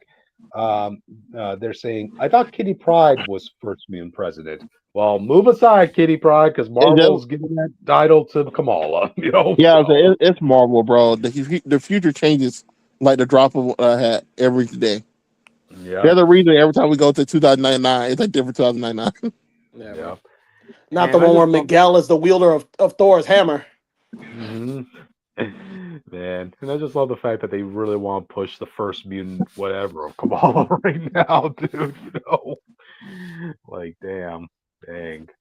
She was already Captain Krakoa, which is the Black Panther of the mutant community, and now she's getting the Hey, that was label their of Captain first. America. Well, I mean, they both had the same. They both are also represent the same mantle, really. Captain America is America, what Black Panther is to Wakanda. You know. So yeah. Um. Yeah, audience. I would definitely question how she won if she became president in the future, but hey, it's a possible future, you know. So is what it is. You guys have any final thoughts on this before we move on? Not really. Gotcha. So, all right then. I guess with that, we can move on to the next topic. Oh shit, we got it faster than I thought. All right, well, okay, all right. I was still getting it ready, but that's fine. Anyway, Oh boy. Transformers: Call of the Future. Okay, I was um. I was avoiding this. I was avoiding doing this at first because I was like, I don't know if I want to do this story. I don't know if it's even involved enough. But actually going over the story, it actually does tie into the movie a lot better than I thought. If you actually think about some of like the writing decisions in that movie, this is made retroactively, of course. This is a Transformers game that's kind of niche. It's called Transformers: Call of the Future, and it stars Optimus Prime, Rodimus Prime, Galvatron, and Megatron. Basically, it's the Autobots and Decepticons of two generations teaming up to claim the Zell Quartz. It has this dope ass intro, one of my favorite intros I've ever seen. And oh wait, fuck, I can't even get. Fuck, I'm fumbling, guys. I'm fumbling. Hold on a minute. Okay, that's one of my favorite intro sequences in any Transformers game. And it just feels kind of like so fucking 90s. This how you imagine your Oh, toys okay, play. okay. Yeah, this looks so cool. I only could get half of it because of the Mm. limitations. Look at that. Look at this. 1, 2, 3. Look at it. So Missile drop kick, audience. Missile drop kick. drop kick. It's so cool. Mm. It also has like a cool like font. I don't know if I even caught it here. But yeah, where like they punch so hard, the painting comes off of their arms. It was so dope. Anyway, so the plot of this story is as such that so the Autobots and the Decepticons, they've been fighting for a long time. Just so you know, in the timeline, the year is 2003. This is 2 years before the events of the Transformers movie, the one with like Oh, Unicron and all that stuff. Yeah. yeah. This takes place in the original continuity, and this is not speculation. It that flat out does. They reference episodes, the one-off episodes from G1. They reference them in this game, basically. Mm. So yeah, so this takes place in between season 2 and the movie. The Autobots are on the hunt for some weird energy signal the Decepticons picked up, and it leads them to the planet of Zell. The Decepticons also and the Autobots also notice that there's two UFOs that are crash landing on the planet. And when they go to investigate, the Autobots find Galvatron, and the Decepticons find Rodimus Prime. After they switch to their appropriate sides, they basically get the rundown in an alternate future of Transformers. I brought up cryptid that Galvatron is unhinged and crazy in the show. Yeah. That's actually a plot point in this game. Basically, in an unchecked future, Galvatron just continued to lead the Decepticons and with his craziness and madness. And Shockwave, the logical one, is like, you know what? Fuck it. I've had enough of this shit. So Shockwave finds the Zell Quartz. And with this, in the hands of you and I, it's just another crystal that might be worth billions of dollars. But in the hands of a Cybertronian, it can enhance their powers a millionfold. And Shockwave became so strong that he could not only beat Galvatron, but basically defeat the Decepticon army. And when the Autobots came in to help, they got defeated too. Many Autobots and Decepticons died that day, and Cybertron was destroyed in the battle. Um, Mm. Rodimus goes to the Quintessence and he asks if there's anything they can do because they made the Transformers. And the Quintessence is like, listen, we can't fix this, but we can send you back in time to stop the Zell Quartz from even being discovered by the Decepticons, and hopefully that'll fix everything. So that's basically how Rodimus got back here. Galvatron, on the other hand, tells Megatron most of this story. He tells him essentially that like, oh yeah, I was kind of leading shit. I actually won the war. Actually, like Rodimus, low tier shit. I beat his ass on a daily basis. Okay, and was like, oh, that's awesome, man. You mean we kill Optimus? We beat Rodimus. We're like the head honcho. Yeah, man. You don't even know. And so, the guy's like, listen. The only reason Does I'm here Megatron is know Galvatron is him? yes, he does. Because he's like, wait a minute, you look like me. You're the same face as me. And he's like, yeah, because I am you. We're the same. Mm. And so Galvatron tells Megatron that, also the Zell Quartz is just a piece of what the Autobots need to overthrow my reign. And so I need your help to stop them so both of our futures are secure. And then Megatron's like, okay, bet, yeah, I'll help you out. And I love how Scourge asks Galvatron, like, why didn't you just tell him what the Zell Quartz does? Because you would get the power anyway. He's like, no, because if Megatron found it out first, then technically I wouldn't be alive. Like I wouldn't get my Yeah, glory. Like it would I just don't be think his you glory. thought that out, idiot. If he found him and used him, he would have no reason to turn it to me. Right, right. So that's why he only told him that it's a piece of the Autobot. It's a piece of an Autobot super weapon, not that what it does. He never told him what it did. He just said it's a piece of a Okay. weapon the Autobots can use. Yes. So in this game, you have the choice to play between the Autobots and Decepticons. And the beauty of this is, despite the fact that there's a clear definitive winner depending on which ending you pick, no matter what ending it is, the movie can still be canon. Like this can still fit into canon of the show. If you pick the Decepticon ending, the final battle is Galvatron and Megatron versus Optimus and Rodimus, and you do defeat them, but you let them go away because it's more humiliating that they ran away and they lost. So you let them get away, and then you destroy the planet Zell. But that's pretty much you sort of put it Zell, but in the very end, Starscream steals the Zell quartz, takes it to space, but because he didn't put it in himself before he left the atmosphere, the Zell quartz was destroyed, and Starscream just kind of floats in space without any powers. He's like, fuck. Megatron ends realizing that he needs to step up his game. It's one thing to beat Optimus here, but he knows that he has to be merciless. He has to stop being like he has to stop letting people get away. He has to actually kill now. Also, he's spurred by this because he learns that Galvatron did betray him, and he's like, I betrayed myself. Like he kind of feels like angry about that. Like I was tricked by myself. Like I'm angry, and so he's like, now I'm going to be more merciless. And next time I see the Autobots, it's going to be death. Like I'm going to kill them all. If you get the Autobot ending, Optimus and Light work. Rodimus. Say it again. I said light work. Like if you get the Autobot ending, you beat Rodimus and you beat Galvatron and Megatron, but the planet is still gonna blow up. And when all hope seems lost, Optimus reminds Rodimus about the power of justice, and then they unleash the Matrix. It's a cool scene. They take out both of the Matrices in their chest and raise it over their heads, and then Galvatron's like, "The Matrix, two of them!" And then they just unleash the power of justice and save the planet. It's kind of dope. I actually like that scene. Yeah. And so they get the Zell quartz, but they don't know what to do with it. And then Starscream steals it, takes it to space, and then same thing happens basically. So either way, Starscream fucks over everybody, I guess, and himself. The game itself is kind of like it's like a 3D kind of like beat 'em up. You go on a mission with 3 members. You can take Optimus or Rodimus, and like 2 other people on your squad, and they have to and basically you decide what the AI is going to do. Is it going to play defensively or is it going to play offensively and help you jump the shit out of people? I'm not gonna lie to you, I've seen gameplay of this game. Sometimes it seems like your character's just jumping the shit out of some characters, like some street justice type shit. It's kind of funny to watch. You can also transform and into the vehicles from the games. Austin, this is the only Transformers game I know of where you could actually transform into the gun from the cartoon. So, and I just also, don't know that. and also, apparently, the guns are the strongest transformations in the game. So, Obviously. so Why else he made her to a gun? You think he did all the flicks? I told you that. It's a power play. Ain't gonna so be Megatron. around that long. So it has someone that transforms into a gun. They gotta make it count, So. Yes.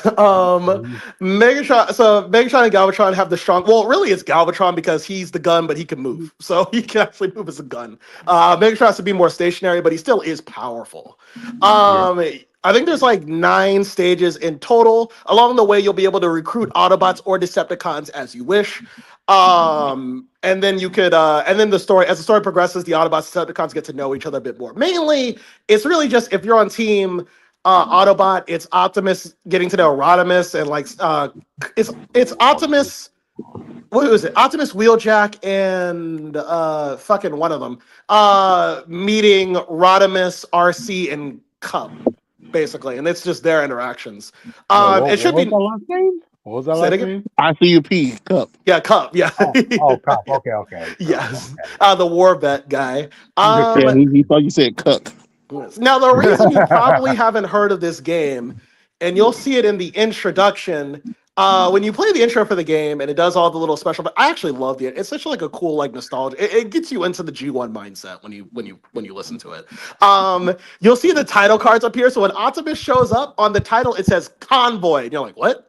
Yeah, and also they're not called Autobots; they're called Cybertron. In Japan, Optimus Prime is called Optimus Convoy. That's his Japanese name. And this is to tell you that this is a Japanese exclusive game with an English dub for some reason.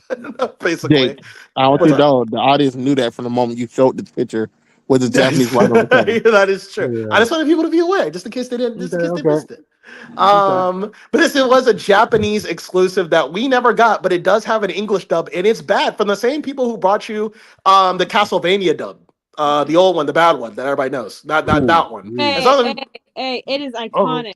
it is iconic. It is like, I love it. For the right or wrong reasons. it became a meme, so that's pretty good. Okay. But yeah, it is a Japanese exclusive. So the interpretations of these characters you get are going to be the more Japanese versions. For instance, Optimus is a bit more idealistic, I guess.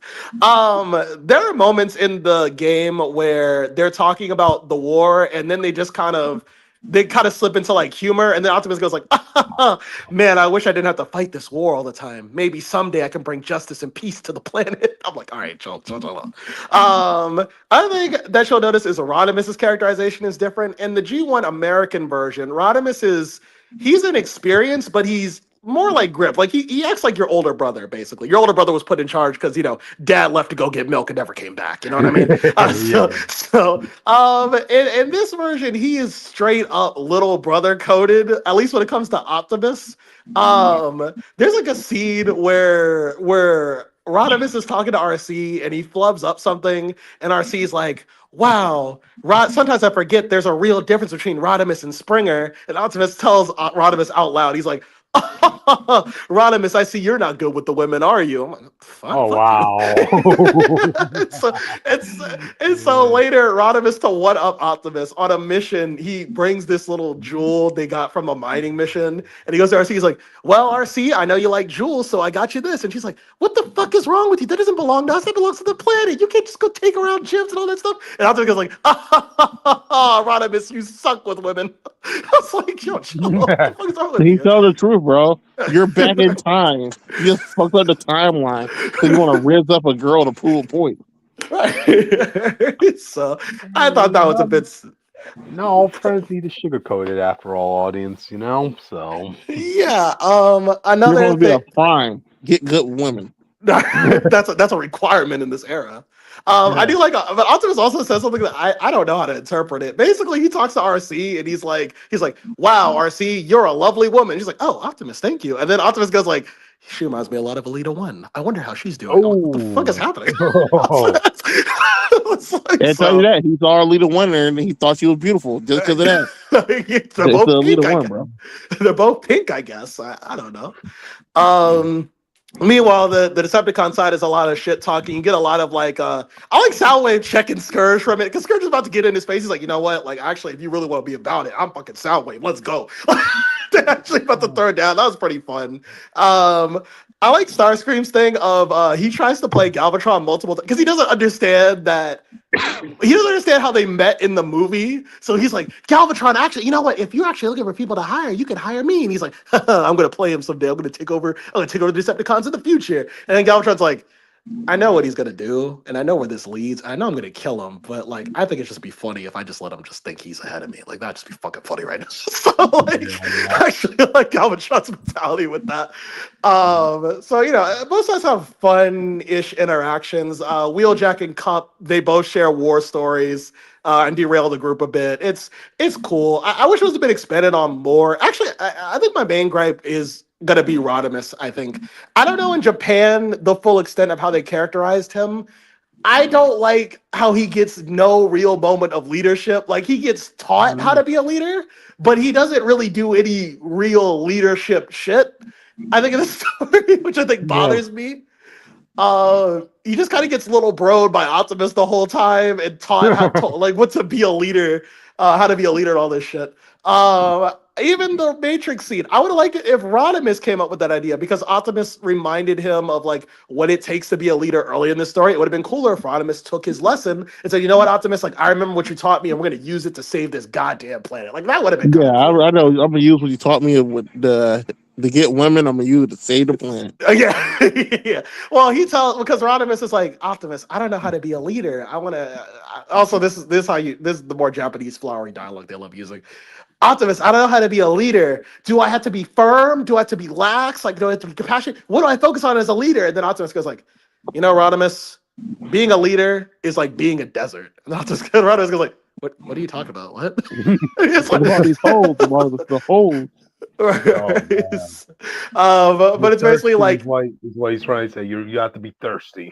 you're to be thirsty at all times. So, but it was basically like you have to be true to your true self. If you're true to your true self, like if your heart's in the right place and it's yearning for justice, then the world will be planted, will be bountiful and planted well. But if you harden your heart, you will be like a desert or some shit. And I was like, oh yes, that makes sense. Yes. So I don't know, just more shit like that. No, I see. A Um, cup is more useful when it's empty. I do like Optimus does fully say like, listen, everybody calls me a great leader. I have no idea what the fuck I'm doing. I'm just kind of winging it. That's Look, why. bro, I was in charge when the war started, and the war just kept going. All right, All I'm right. ready. Right. You did get some cool callbacks when Optimus first meets Rodimus, and he's like, "Who are you?" And then Rodimus goes, "Oh right, you don't know. I'm Prime." And Optimus goes like, "What the fuck? I'm Prime. What are you talking about?" He's like, "No.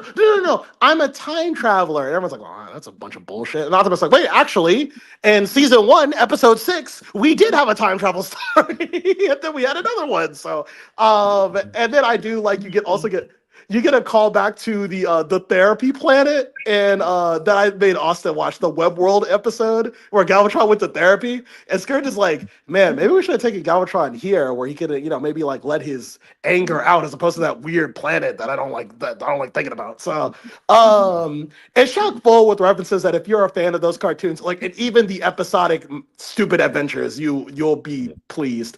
Unfortunately, the game itself is terrible. So, according to every review I've seen, everyone agrees the controls are very clunky.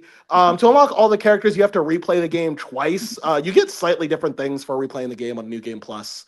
But it's clunky. The boss fights aren't great. It's the missions are hard as shit. No matter what difficulty you pick, you're always gonna pick hard mode. The only thing you're changing is if you can continue or not, or have to restart from the last checkpoint or something like that.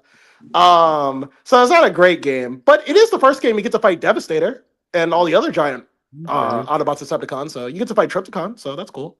But yeah, if you really want to try it, Call of the Future. It's a good game. It's a good nostalgia trip. Watch the story. Don't play the game, I guess. So yeah, there you go. Yeah. Oh, okay. There you go. A little blast from your past, audience. Yes. So yeah. Yeah. All right. Any final thoughts on this before we move on, man? Listen to the intro theme of the game because it's a riff on the it takes one guitar section from the movie and then it makes a whole song out of it. And it sounds really cool. It's like a really fun song that gets stuck in my head. So There you go. Gotcha. Okay, but before we get to the next topic, I just want to read the comment section. We did get another comment from X Punisher here saying, according to X-Men, the end and holiday special, Kitty Pryde's the first mutant president. Yeah, future stories tend to, be their own Elseworld stories after a while. I mean, it's what it is. I mean, heck, I remember our buddy Jay. He will always bring up how like Marvel liked to push that Kamala Khan is Marvel's first ever Muslim superhero, and he's annoyed because actually we had Dust. That From was the not what they X-Men. were pushing. She was the first one in her own book, which is true. Oh, Oh well, no. The way Marvel made it sound like No, no, that was it's the a way business. articles made it sound like. Okay, And they article. put the Marvel thing. They said the first Mhm. solo bustle hero. I Gotcha. remember Okay. that. I was in here for that. I remember that. Okay. Okay. Now, he was Gotcha. a Gotcha. huge X Men Academy fan or something. Yeah. So, all right then. I guess with that, we can move on to the next topic, audience. So let's move on to the next topic. Marvel introduces Otto Gunther Blacktavius. Oh my god. Is So which this here was, is we're gonna talk about this blatant racism. yeah, which where are you? Where are you, dude? Dude, leave me the fuck alone. I'm playing a game right now, dude. I You was don't like, care about who this the fuck is this racism guy, from Marvel dude? Comics? Oh dang. Bro, I'm Otto just took trying to over like get my phone to actually fucking work Otto. with me for once in my So Otto goddamn life. Leave me the so yeah, fuck so alone. I'm so what exhausted. gotcha. So apparently what Otto took over the body of a person of color is what I'm hearing. Like he's invited to the You know, barbecue. No, no. here's Apparently, my take on this. Here's my take on all of this. Yeah, Otto Octavius just needs to fucking stop. yeah. He needs to He- stop taking over people's bodies, regardless of who they are.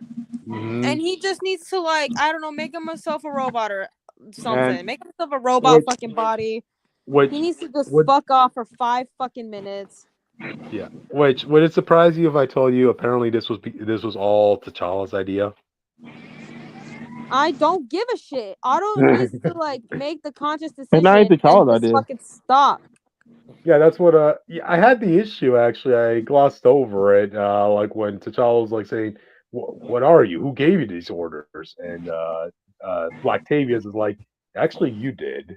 Like, "What?" Yeah. Yeah, this was apparently T'Challa's plan from the beginning that apparently I guess he just mind No, wiped it's himself. not him. That's what I'm telling you. Okay, go ahead. The, Who go ahead, people don't explain. remember the intergalactic thing of Wakanda. Niggas are just given to memories of people. Yeah. Okay. Remember So in the current I don't M'Baku, the current believe that it was Nakia, actually T'Challa, and I just think it's Otto just making shit up. it's not Otto. It's someone messing with him. It's just a second step of messing with T'Challa. Gotcha. But if you read Intergalactic Empire of Wakanda, the original one, you will Yeah. know that on this empire, when people die or stuff, they will give the memories to someone else, so these characters will still be around.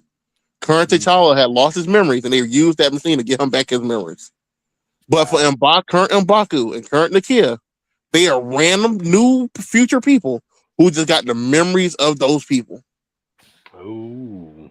So I don't know if people Okay. remember Classic M'Baku and Classic Nakia. Well, some of the greatest enemies of Wakanda of all time, and they had to get them aligned with the film. Yep. They had That's to how they change did up that. allegiance. So whoever Yep. this is just a guy implanted with Otto's memories. Hmm. Otto Gunther Blacktavius. Who thought of that name, audience? You know. And who's You ever doing it fucking is tell patently me trying to that mess with was not T'Challa. my idea. You So know, I I actually take the time to actually think of interesting names for characters, okay? Hmm. Yeah. so I think it's going to be I think it's probably gonna be Killmonger or something. Because they have everyone else's memory thing. They probably have Killmonger's too. And people don't remember the intergalactic empire of Killmonger. I mean of all this stuff was run by Space Killmonger, who was a guy with Killmonger's memories, and he had the symbiote. That was the whole image came from. Oh, okay, okay. So it's very possible that they just put Killmonger's memories to someone else, and now he's messing with T'Challa because T'Challa killed him for the second time. Mhm.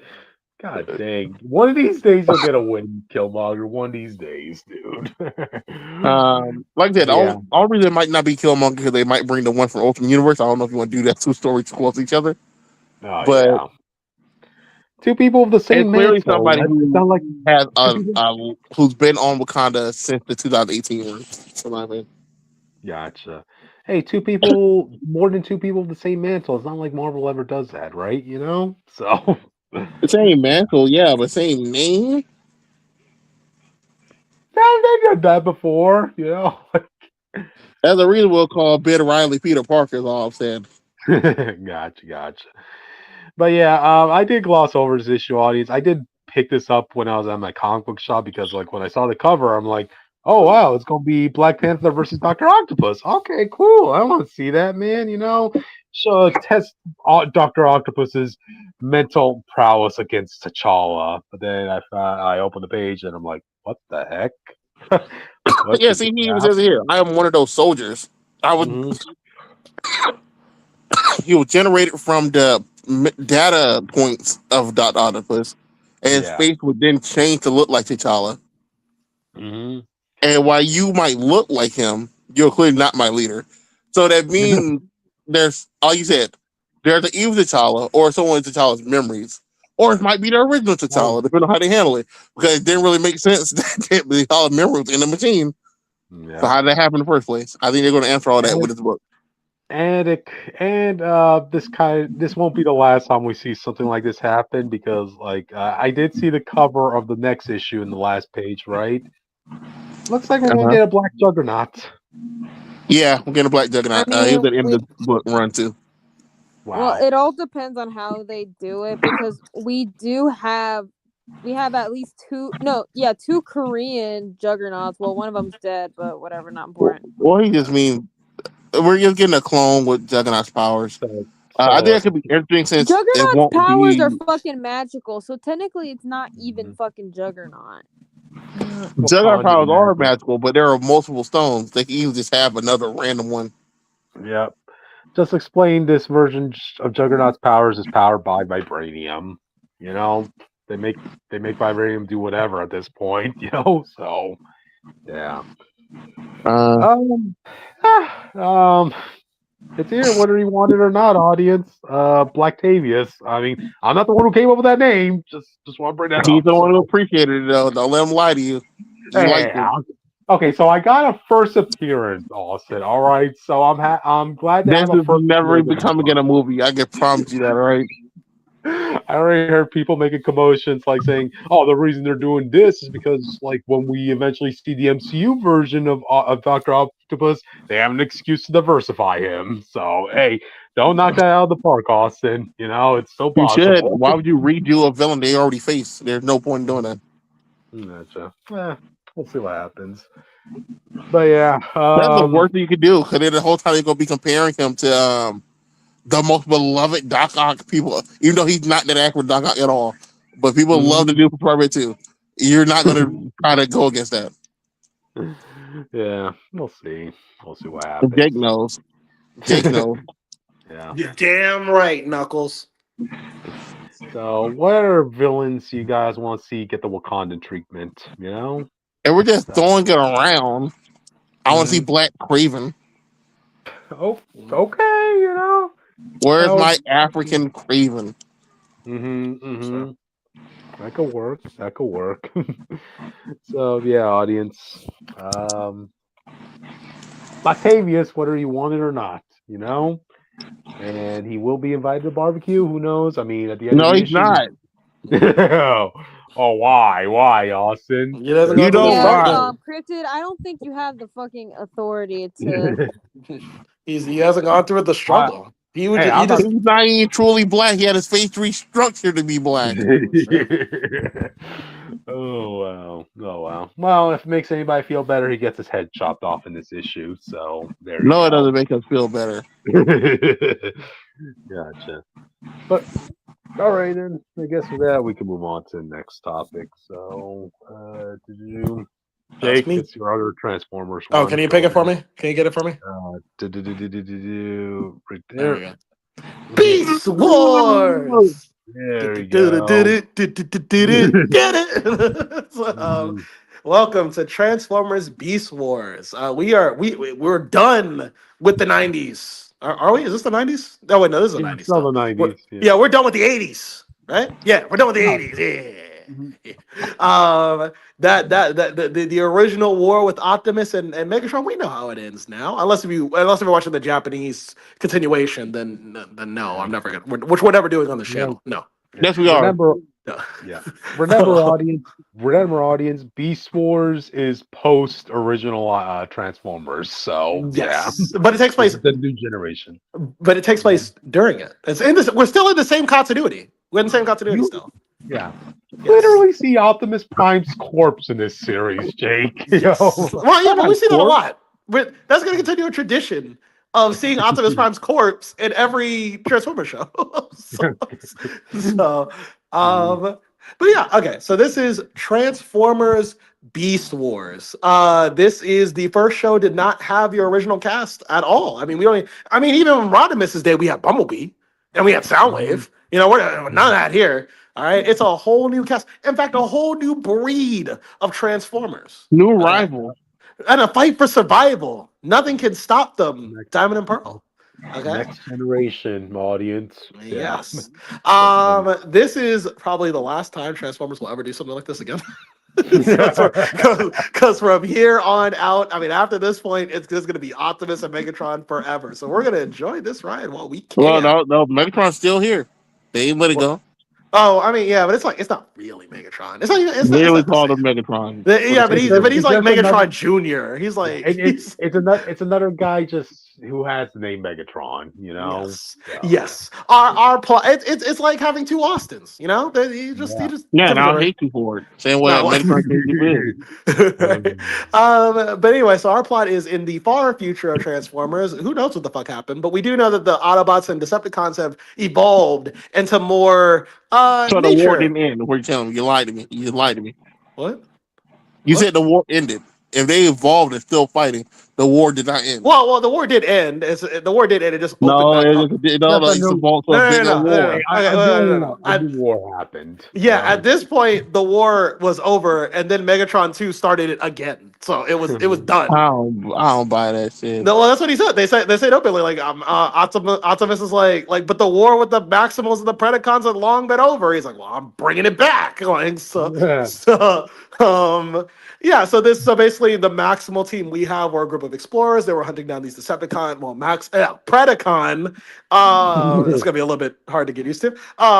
These Predacon escapees, and they go through a portal, and they crash land on a planet where there's no cars at all. The energon rate is high, and energon it's so high that it's affecting their like electronics. In order to protect themselves, they need to take the bodies of animal forms, and this is how they became the Flesh gorilla and the rat. formers. So the Transformers. No, the Yes. flesh formers. Yeah, that's you know what? There you go. The flesh formers. And now it's a new war on this unknown planet, and thus begins the Beast Wars. So we're trying a couple things with the show that we have teased in the last show. I did say as we go across these shows, I will be making notes of how Transformers has evolved over time. Well, in season 3 of Transformers, we introduced the idea of more deeper plots, like more like lore to the series and a little bit of character growth here and there, but nothing too deep. Beast Wars doubles down on the character growth aspect that season 3 of Transformers left us with. This is a character-focused show. And don't get me wrong, the action is there and it's pretty fun. But it is more about the characters than it is about the war than ever before. So if you ever want to track back down when Transformers got really serious, it was kind of this show. I will say, watching season 1, I haven't finished the show yet. Season 1 is really fucking good. It is arguably like almost up there, peak Transformers for me. I think as far as I remember the other shows, this is easily top 3 in terms of story. Beast Wars stars a new cast, and because of that, we don't have to adhere to like old characterizations that we'll be tied to later. For instance, Optimus Primal, the leader of the Maximals, he's heavily flawed. He's a good leader, but he's not like a perfect people person. Sometimes he acts more like a real military commander than Optimus and even Rodimus did, to be honest with you. When his team fucks up, he yells at them, like he drills them down. Like there are punishments when the team gets out of line for him. And for the most part, like it really comes down to Cheetor, who's the young one who's always kind of fucking up, but he's not afraid to say what he really means when he's thinking about like his team at this point Yeah. in the story. We also have Cheetor, who is the new Bumblebee character, the young hip character that all the kids can find fun. His plots in season one mostly consist of him just kind of not listening, and that gets annoying after a couple episodes because back to back. But eventually he stops doing that, so that's pretty cool. Mhm. Next we have, I ain't gonna lie to you, after binging the whole show, I mean the whole season, Rat Trap might be my favorite right now. Oh, okay, Rat Trap's okay. kind of goated. Okay, Rat Trap. Obviously he's the rat. Yeah. He's the You know, cowardly. Oh, what? you What's know it? what? You know what is up? You know, at a certain point, audience, a lot the Transformers get like an upgraded version, right? Hmm? Imagine. Keep in mind, Rat Trap's upgrade is literally just getting wheels. Yeah, that's unfortunate. Oh, Rat Trap's thing is that like he's the cowardly one who doesn't like to put himself too far out of line, but he's still down for the cause. But I think what I love is that he is really good at the scouting shit. Like he is a good agent. Like wow. like if you tell him I need you to go to hell and back to get me some shit, bro, he will go. He will do it, and he will come back successful. I was like, this dude's kind of dope. Like he knows how to play the game. Um, there's like one episode where they think Rat Trap is a traitor, and I'm not gonna spoil the audience on what happens because I know people care about spoilers and all that. But and I Only recommend kidding. rewatch, and I do recommend watching the show. So I will leave it open for people who care about this stuff. But there's one episode about like Rat Trap being a traitor, and it's one of my favorite episodes of Rat Trap ever because the way he maneuvers the situation is kind of great. Um, Next up, we have Rhinox, who, to be honest, if you miss Optimus Prime, Rhinox is right there. He's gonna be your Optimus Prime surrogate character. He's second in command. He has wisdom to him. He plays his part well. He's the engineer. He's like the only person Primal never gets mad at as far as the show is right now. If Rhinox says he can't do something, Optimus tends to believe him more than not. He's also a good like second in command. There's like an episode where Optimus is no, there's an episode where Optimus is just not available to lead effectively at the moment, and Rhinox takes charge, and he does it like so beautifully that Megatron 2 is like, I gotta keep an eye on this Rhinox guy. He's really good at this leadership shit. So if it wasn't for Primal, he could be the next Prime, to be honest with you. He's also the most compassionate. You also see how much he cares about life. There's an episode where he has to do whatever he can to stop a protoform from dying. And you see how far he's willing to go for it. It's actually kind of cool. And then we have Dinobot, who is a Predacon defector. Yeah. He's going to be I mean, all the team kind of brings a little bit of friction, but he's going to bring the most friction. I do like his relationship with Primal. Well, Dinobot clearly crosses lines that Primal won't. It's not that they fully disagree on every situation. When it comes to tactical stuff or being more aggressive, they oftentimes agree. I do like how like there's a scene where Cheetor and Rat Trap are just goofing off.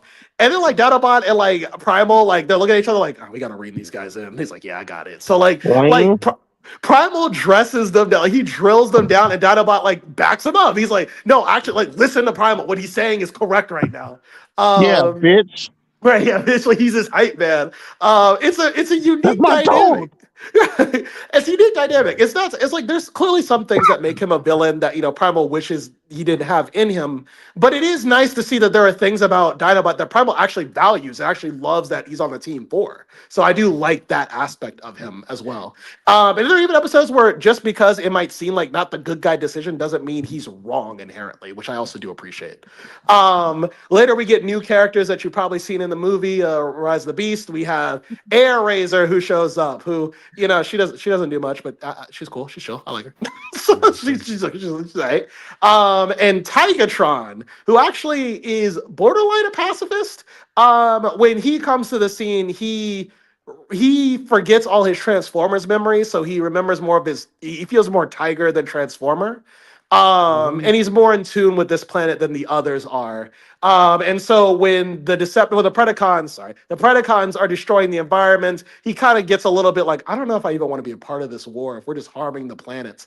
He has a two-part about him that I thought was like really cool, where he finds this one place on the planet that actually punishes you for fighting, and then somehow the Maximals and the Preds find a way to destroy it. And he's just like, man, this Beast Wars is just kind of not. I'm not vibing with it.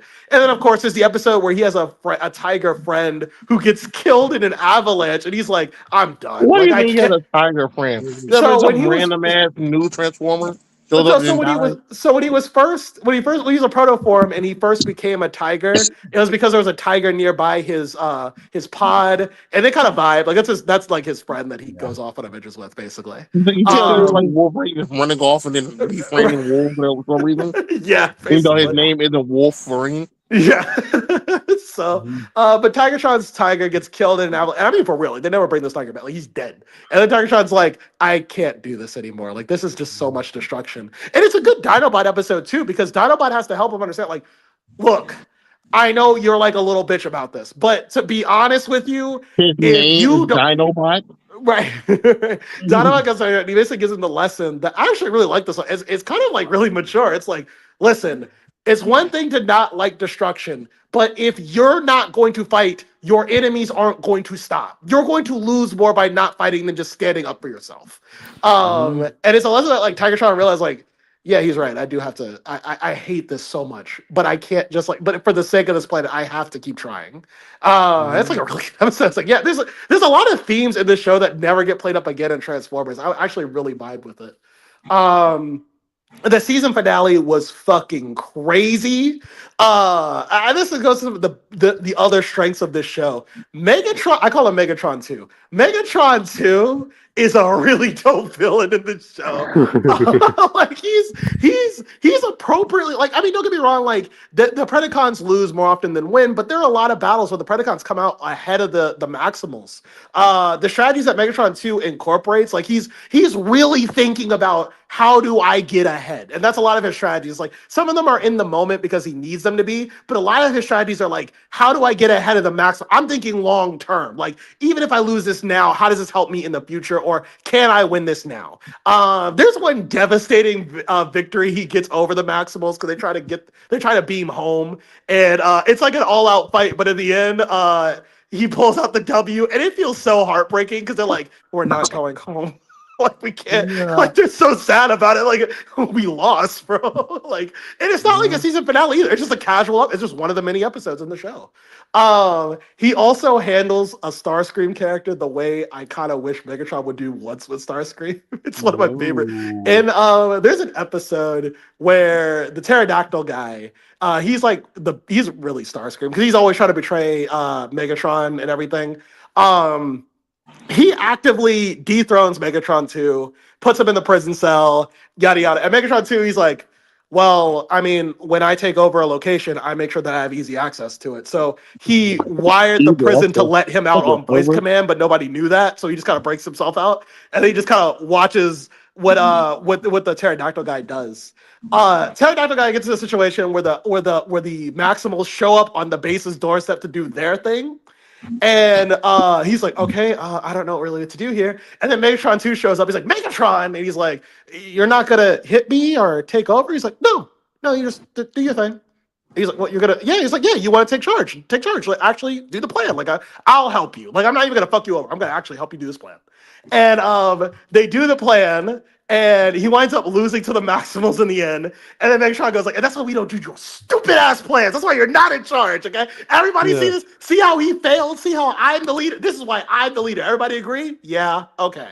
Now that we have that established, I'm in charge now. But it sounds like a cool way to like have Megatron handle that situation.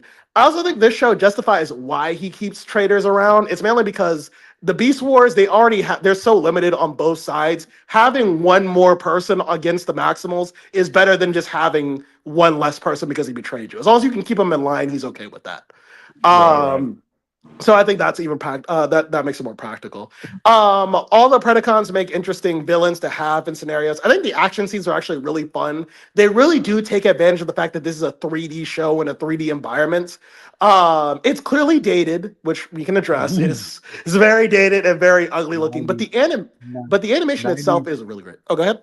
Yep.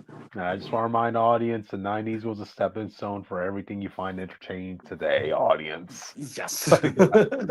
Mhm. It is ugly animation. Well, it is ugly art, but I think the animation's actually Yes, it really is. well. Oh my god, bro. Hey, back in the day, this was high definition, audience. Yes. Keep that in I mind, don't all want to hear right? that shit. You didn't see that spider's face up close like I had to. But Hey, a lot of people's first crushes were black arachnias, so they must have done something right Because in they're the gross. animation. Because they're gross. People shouldn't be real. They shouldn't exist. but I will Push say what it them makes up down. for is the animation itself. Like this might not seem top tier today, but the things they pull off, they actually not only do they use like 2D principles when they animate the show, so they really take advantage of the fact these are like this is a cartoony world, even if it looks 3D. But even like the animations themselves, they take advantage of the fact that we're in a 3D space. So here, what can we do with that 3D animation to make this look cooler? And I really appreciate, like, I take note of that stuff. I think it's like it's really fun to watch, even if it is ugly to look at. It is fun to watch these characters move. So I will say that season one ended on a big cliffhanger where Megatron got the upper hand on Optimus and straight up got him killed. And I was like, oh my god. So obviously I say this because obviously he's gonna come back. I don't know how he's gonna do it because he flat out just died. But like I don't know how he's gonna come back, but it's gonna be interesting to see how the Maximals exist for a little bit without their leader. But yeah, it's pretty cool. I adore this show so far. I had no idea it was so good when I sat down and watched it. I would love a reboot of this to some capacity if it keeps this style of storytelling. It really does feel like a war in the best way possible, in a way that I don't think main Transformer shows ever feel like again. Yeah.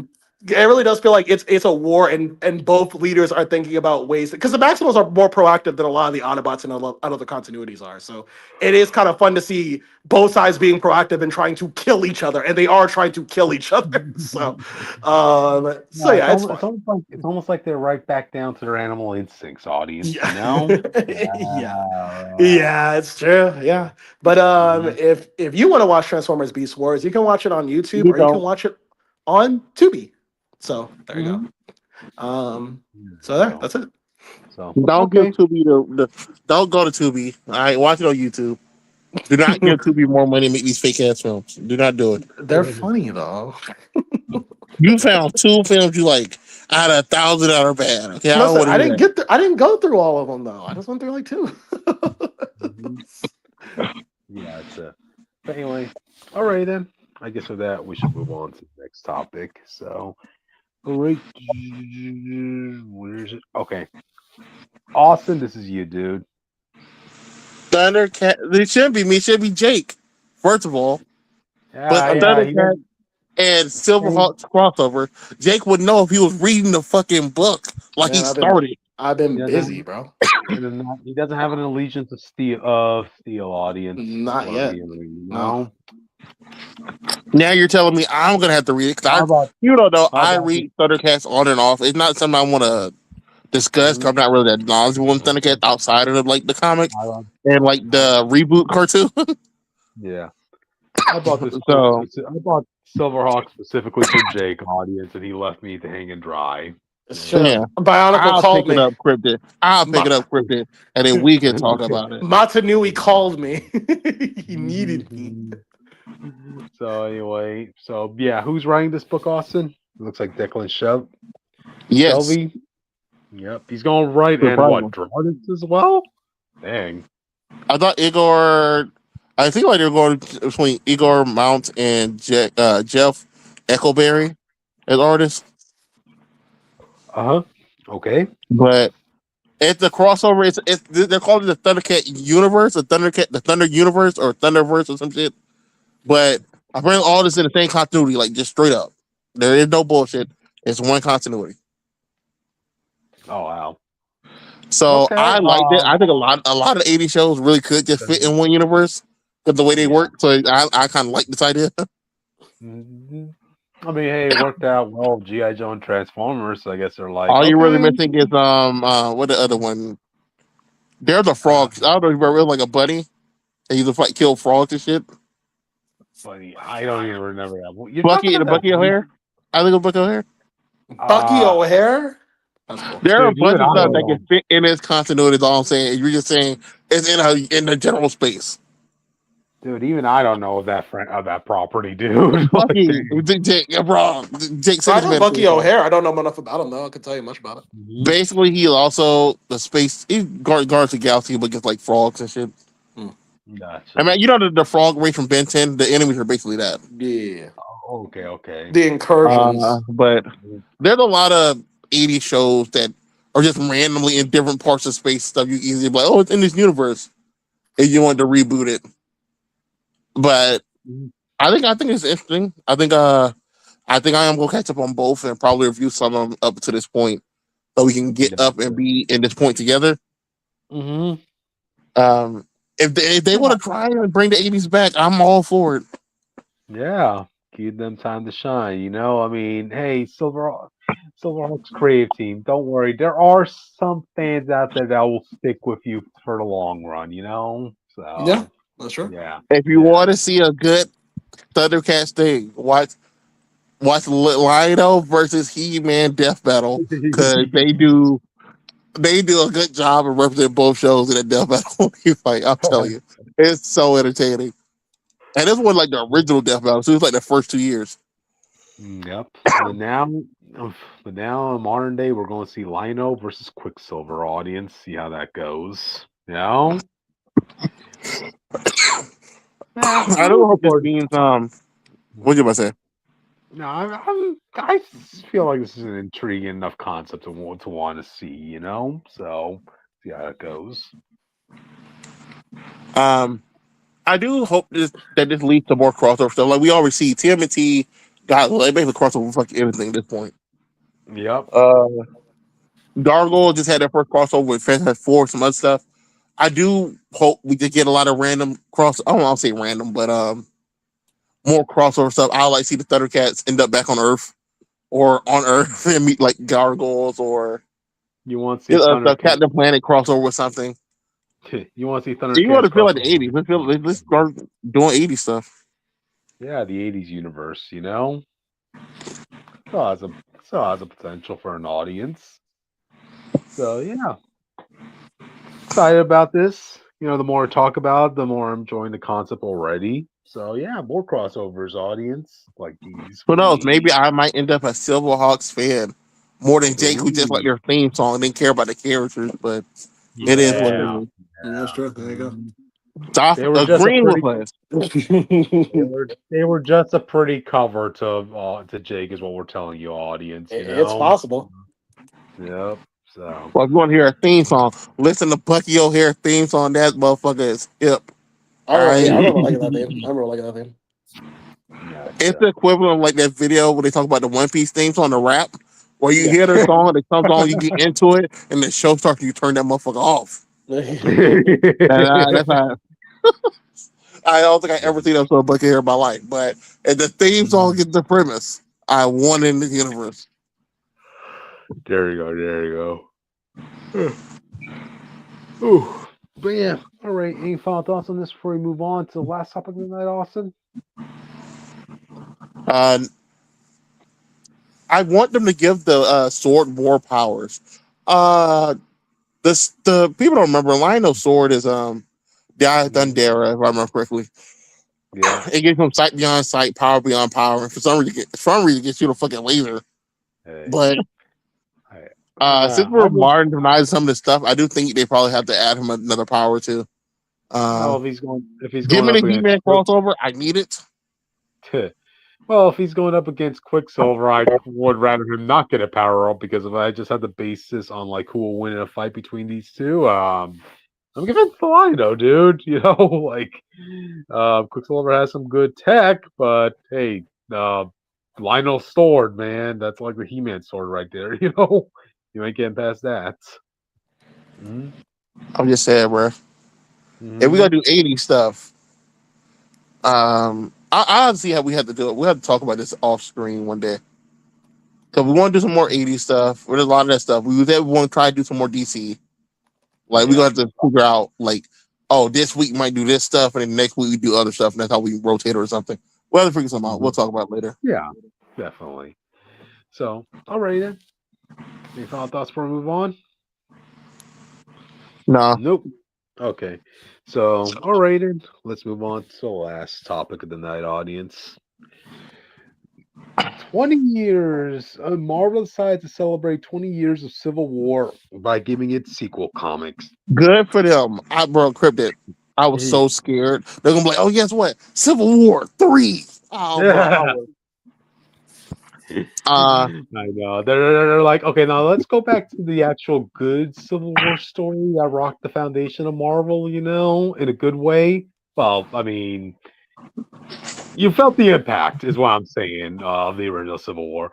If you think back to like the whole event fiasco Marvel had, Civil War was actually the main catalyst for the big shakeup of the everything. Marvel universe, Yeah, I Like, would say it was the Avengers version of like the Phoenix Saga, where Phoenix Saga started the. People know anything about X-Men. The Phoenix Saga basically started the whole grand epic of X-Men. mhm. And that's kind of what Civil War did for Avengers and everything else. We had that led to basically the Illuminati stuff, Oh, Secret Invasion, three that other events, one more a lot. day. One more day. What's the one with the Watcher's Eye? Oh, Original Sin. Original Sin. A lot of that comes basis in Civil War. Cause a lot of Oh, reveals for some reason time Civil War for some stupid reason. But yeah. And here's a fun bit of trivia from the audience. Y'all know how big of a Captain America fan I am, right? When I finally got enough money to go to a bookstore and start buying my own trades, funny enough, Civil War was one of the first comics I bought that introduced me to Captain America, just in time for him to die after this. even a lot of Wow. stuff that people give like Tony and Steve's like relationship credit for came from Civil Mhm. War. Like Tony, if you'll notice at Civil War, Tony doesn't really disagree or try to fight Steve anymore when it comes to certain stuff. It's why immediately in Civil War 2, he just gave up and said, if Steve Rogers has the best play, that's what I'm just gonna do. Oh yeah. Uh, Hey, there's even like a one lot thing. of Tony wanting to be Steve deep down, which were another thing revealed like a few issues ago in Avengers, it's because of Civil War and him realized type of man Steve truly was throughout this Yeah. event after Steve's death. Yep. So If there's one thing Tony learned from the first Civil War is that, hey, if Captain America's on your side, then you have to be the good one, to So be fair, he's it was right after it was right before it was revealed that Steve was a hydrated. So yeah, okay, I remember uh, that. so that it was just very funny timing. But usually he Yeah. would be right. Mhm. But Oh, it is what it is, man. I um, saw some of the unmasked stuff. We're gonna get some Steve, some Tony. gotcha. Ex Punisher saying, "I have Civil War fanfic where Peter Parker proposes to Kitty Pryde." Man, man, that's also What? another weird. Um, Yeah, I think that's from the whole Ultimate comics. Like people did like those two as a couple. As a matter of fact, when I first started reading Spider-Man comics in trade, which was coincidentally around the same time as Civil War, I started my Spider-Man comics by reading him shipped up with Kitty Pryde of all people. So yeah. Remember, audience, every comic you know of has to be someone's first comic after all. Yeah. Yeah. Having Kitty was fine for me. I think it just revealed to me that I do think Peter should probably get a girlfriend who can take care of herself. Yeah, More superpowers. than just him. I didn't want him to have a mutant girlfriend because I Mhm. knew for a fact I didn't want Peter dragged to the drama, and that shit was gonna be annoying. Yeah, the biggest pro. As much as I like those two as a couple, Peter and Kitty, you have to also remember like these are two different IPs having to cross paths with each other, and there's no way you could ever let that happen. Um, you can't let those two worlds collide. It's why people were not down with Thor being the son of Phoenix. Thor's Yep. from the Avengers zone, and Phoenix is the X-Men zone. And you're not going to be making Thor a character from the X-Men, So it's kind of like that Basically. situation. Yeah. I mean, audience, I didn't like how Peter and Kitty broke up. I thought that was real Yeah, very hurtful good on pride. Kitty.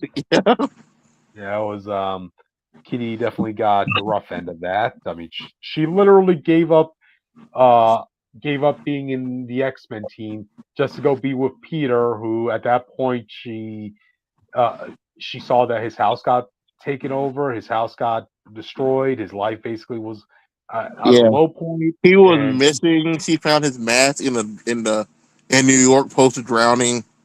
Mhm. His house was oh no, destroyed. oh no, that was no that event happened after they broke up. I No, know that I was this talking was about. No, oh, I thought that's what I thought you were talking no, about. It was like no, right it after he was broke up, Ultimatum happened. And he thought went missing. Everyone thought he was dead. I was like, oh my goddamn. no, no. It was specifically when Ultimate Spider-Man tried tackling the Clone Saga, right?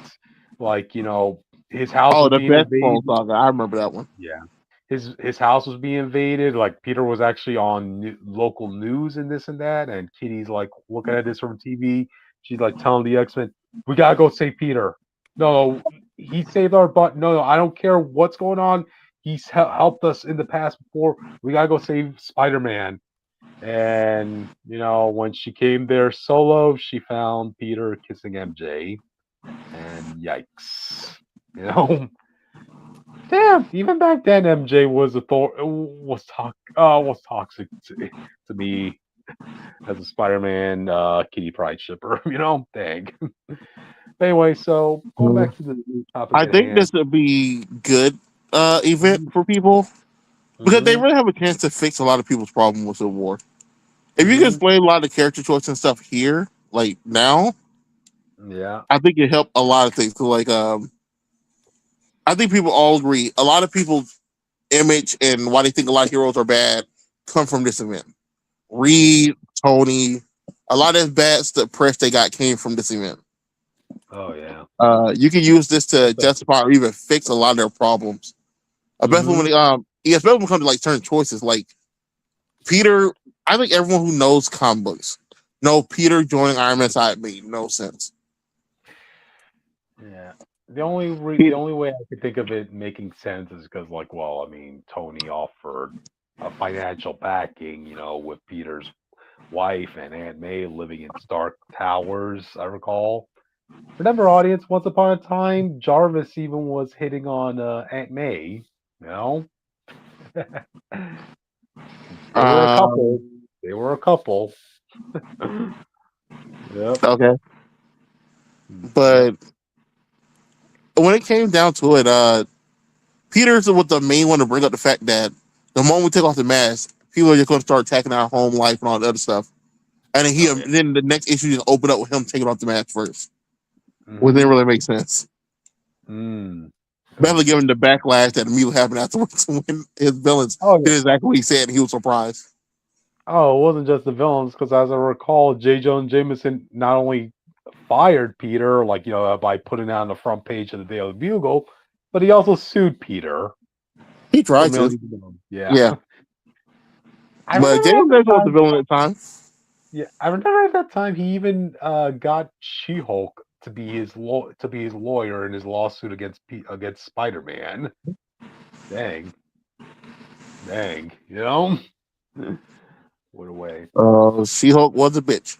Anyway, Well, well, to be fair, at that time, She-Hulk was engaged to Jameson's son, so this was kind of like She-Hulk's olive branch, like saying, "Okay, if you give us your blessing, I'll help you in your lawsuit against Spider-Man." I hope you saw a hero who saved millions of lives. Yeah, yeah. Thank you. Yep, yep, yeah. Um, I'm looking at the article right now. We are going to get some one-shot stories out of this, not just with Iron Man, Spider-Man, but we're also going to get it of Goliath, Tigra, and Captain America. So even Why a Tigra? I'm trying to remember what she did during that event, and I don't think she did anything substantial, to be honest. So that kind of seems out of left field. Um, Goliath, though, yeah, I think he deserves a one shot. I mean, I man, think his is needed, especially since they can use it to also relaunch his son or grandson into the spotlight no, again. it's Because not wasn't even didn't his. his son became Goliath after him? No, it's actually his nephew. It wasn't even his own Nephew. kid. Dang. It's amazing how we always talk about how like death doesn't exist in Marvel, but dang, for Goliath, they made sure to keep his death I lasting. was Oh, fine with it. The problem is they don't do anything with it. If like a character staying dead is great, but the impact of the death was thrown away like the moment the arc ended. yeah, pretty Like if much. Goliath had like the impact of like Hank hitting his wife did, I think it would be a Yep, bigger deal. yep. But like we can go whole years and they'll be like, yeah, but we don't like you because you hit Janet one time when you were out of your mind on crack and stuff in the Mhm, 60s. mhm. But Goliath, who Tony and them actively made a machine that murdered him. Don't worry, we'll work Mhm. with Tony every day of the week. A machine that Tony The and machine that Hank stole Pym. the DNA of one of their closest friends, by the way. Yep, a machine that was created by Tony and Reed Richards. You know, I'm not gonna give credit to Hank Pym because at that time it was a real Hank Pym was a scroll. So you know. Yeah, but even and he still manned up. People don't know he still manned up and took care of that kid. Oh yeah. Hmm. Oh, Yeah, and let's also not forget that the death of Goliath was such a hard blow for Sue Storm that she ended up splitting with Reed during that event because of it. Yeah. no, no. Hey, Fantastic Four. Even though Sue has not had one panel talking to this guy, by the way. No, I mean it was just the death of a hero. You know, like she just took it as a hard blow. Like this is what you spent all your time redoing rather than being with your family. This is what you did.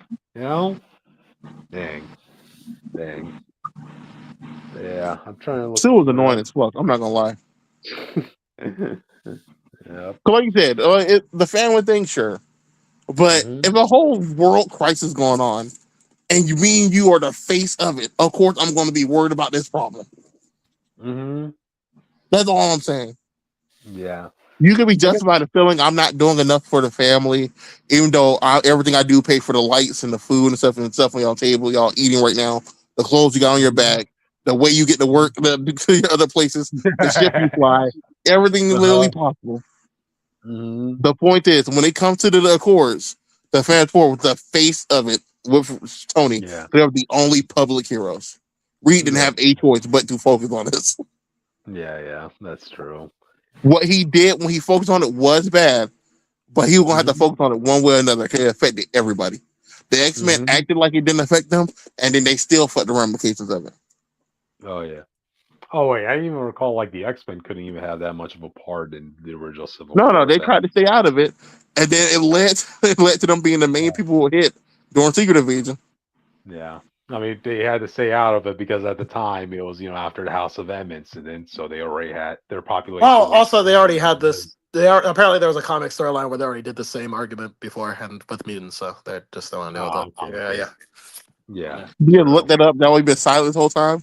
No, I no. Right before, so there's like this YouTuber that I've been watching him do X-Men Evolution commentaries. He's really great, and he was showing that story actually happened before Civil War, and so uh, yeah. which is ironic because the Superhuman Registration Act is kind of like the same thing as the Mutant Registration Act, you know? Yeah, that story had already happened, so they were just kind of like, fuck this, I guess. Yep. Yep. That's true. But yeah, I mean, yeah, I'm going to be picking this up. I mean, this is like there were only two events in my life audience where I actually bothered to pick up like not just the main event, but all the other tie-ins. Right? This was, I mean, one was the Civil War, and the second one was Secret Empire. And yeah, I guess I feel like I might as well continue on that trend. So yeah, they're going with these stories. I'm definitely going to be picking them up. See what happens. And all that good stuff. Let's see. Got any other thoughts on this, Austin? Jake? No. Uh, I think they should do more number ones. I think a lot of the people who are negatively impacted by this event should get a number one to add more context to their situation. Because that, like you said, a lot of people view on read and stuff comes pursue saying, "Oh, you neglect our family, do all this stuff here," even though over the book he's like one of the greatest fathers of all time and shit like that. Yeah. A lot of even- Tony's negative press still come from this because, especially because the writers don't seem to let him grow up. A lot of I times, remember when the Civil War movie came out, people were like, "Oh shit, what's gonna happen to Tony? He's gonna be an asshole." Yeah. Oh, So I'm very glad for the Goliath. I do wonder about Tigra because I don't remember her doing anything. But I think they should do this for every like event, like big milestone. Secret Invasion's big milestone. I do think we should get more on the scroll and stuff and shit like that. I think this is a good idea. I think it's a good way to contact the people. Funny enough, I think like 5 years ago they decided to give Miles Morales his own one-shot tie-in to Secret Invasion. They're like, wait, what? Dude, you weren't even in 616 at that time, but they just That's stupid.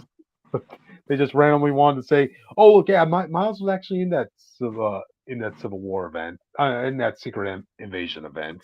You know what I would do? I would do that, have it be that title, but reveal that while we're dealing with here, a similar version happened on his place, and then we deal with his universe. Oh wow! Yeah, if you want to do that, So it is Italian, not really, but it's the same name. This is his version of Civil War. Their Civil War, the ultimate Civil War. Yeah, I mean it's definitely weird to think that events after a while when they reach that milestone year that they'll get like a celebration issue. But hey, I can't wait for Avengers vs X-Men's anniversary issue just to fight again.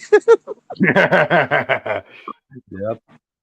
Punisher saying they should change Uncle Ben, Jason Todd, Bucky to Goliath, Happy Hogan, and Uncle Ben. Why you put Uncle Ben twice? Because that's how important Uncle Ben is, dog. He want Uncle Ben not to die and then to die. Yes. Okay. The life and death of Uncle Ben. All right. There you go. Wait. So you want Bucky? You want Jason Todd and Bucky to die permanently, and you want Goliath to come back? Let's do it. Goliath, Happy Hogan. They are misunderstanding the three. Yeah. Yeah. Oh man, Happy Hogan. I keep forgetting sometimes that Civil War is when he died. He's dead. Yeah, he died. He has a son named Teen Abomination that Iron Man fucked over, and we never saw him again. They really didn't know what to do with Teen Abomination, but Happy Hogan. I'm like, damn. I'll figure since he died, and then Tony started fucking his girlfriend. Yeah, I mean, it's weird. Like, even though he's relevant in the MCU, that they decide to, his character's still dead in the comics. Like, really? I know it was because they had Tony fucking his girlfriend. Remember Pepper? People don't know Pepper was Happy's girlfriend. She did not like Tony for the MCU happened. She didn't like anything about Tony. And the moment that happened, Happy had just died a little bit before the movie, so they immediately just gave her Tony. Damn. And then they tried to make you not feel that bad for her. Like, oh look, he has a kid with this lady that he was dating before Pepper. Oh, was he cheating? Who knows? Man. I didn't think of it that way, but now you put it that way, man, that's a dirty trick you did on Marvel. Like, damn. But yeah, this is what it is. I'm trying to think of what other lasting ramifications came out of Civil War, but yeah. So, any final thoughts, Austin, before we end the night? No, let Wish go to bed. He already is. So play that end theme song, Jake. All right. Jake, you have to play the end theme twice, by the way, because you weren't here last week. Yeah. Well, we got this. There you go. I love this song. Well, I don't hear anything. Okay. Join us. I don't hear anything. I hear something. I hear it. Oh, it gets super low. Okay. Oh well, hold on. I can fix that. Well, audience, join us tomorrow when we talk about Nazi xenomorphs and all that good stuff. So, yeah. There you go. Almost. All right. All right, let's See get y'all out of here. later. Yeah.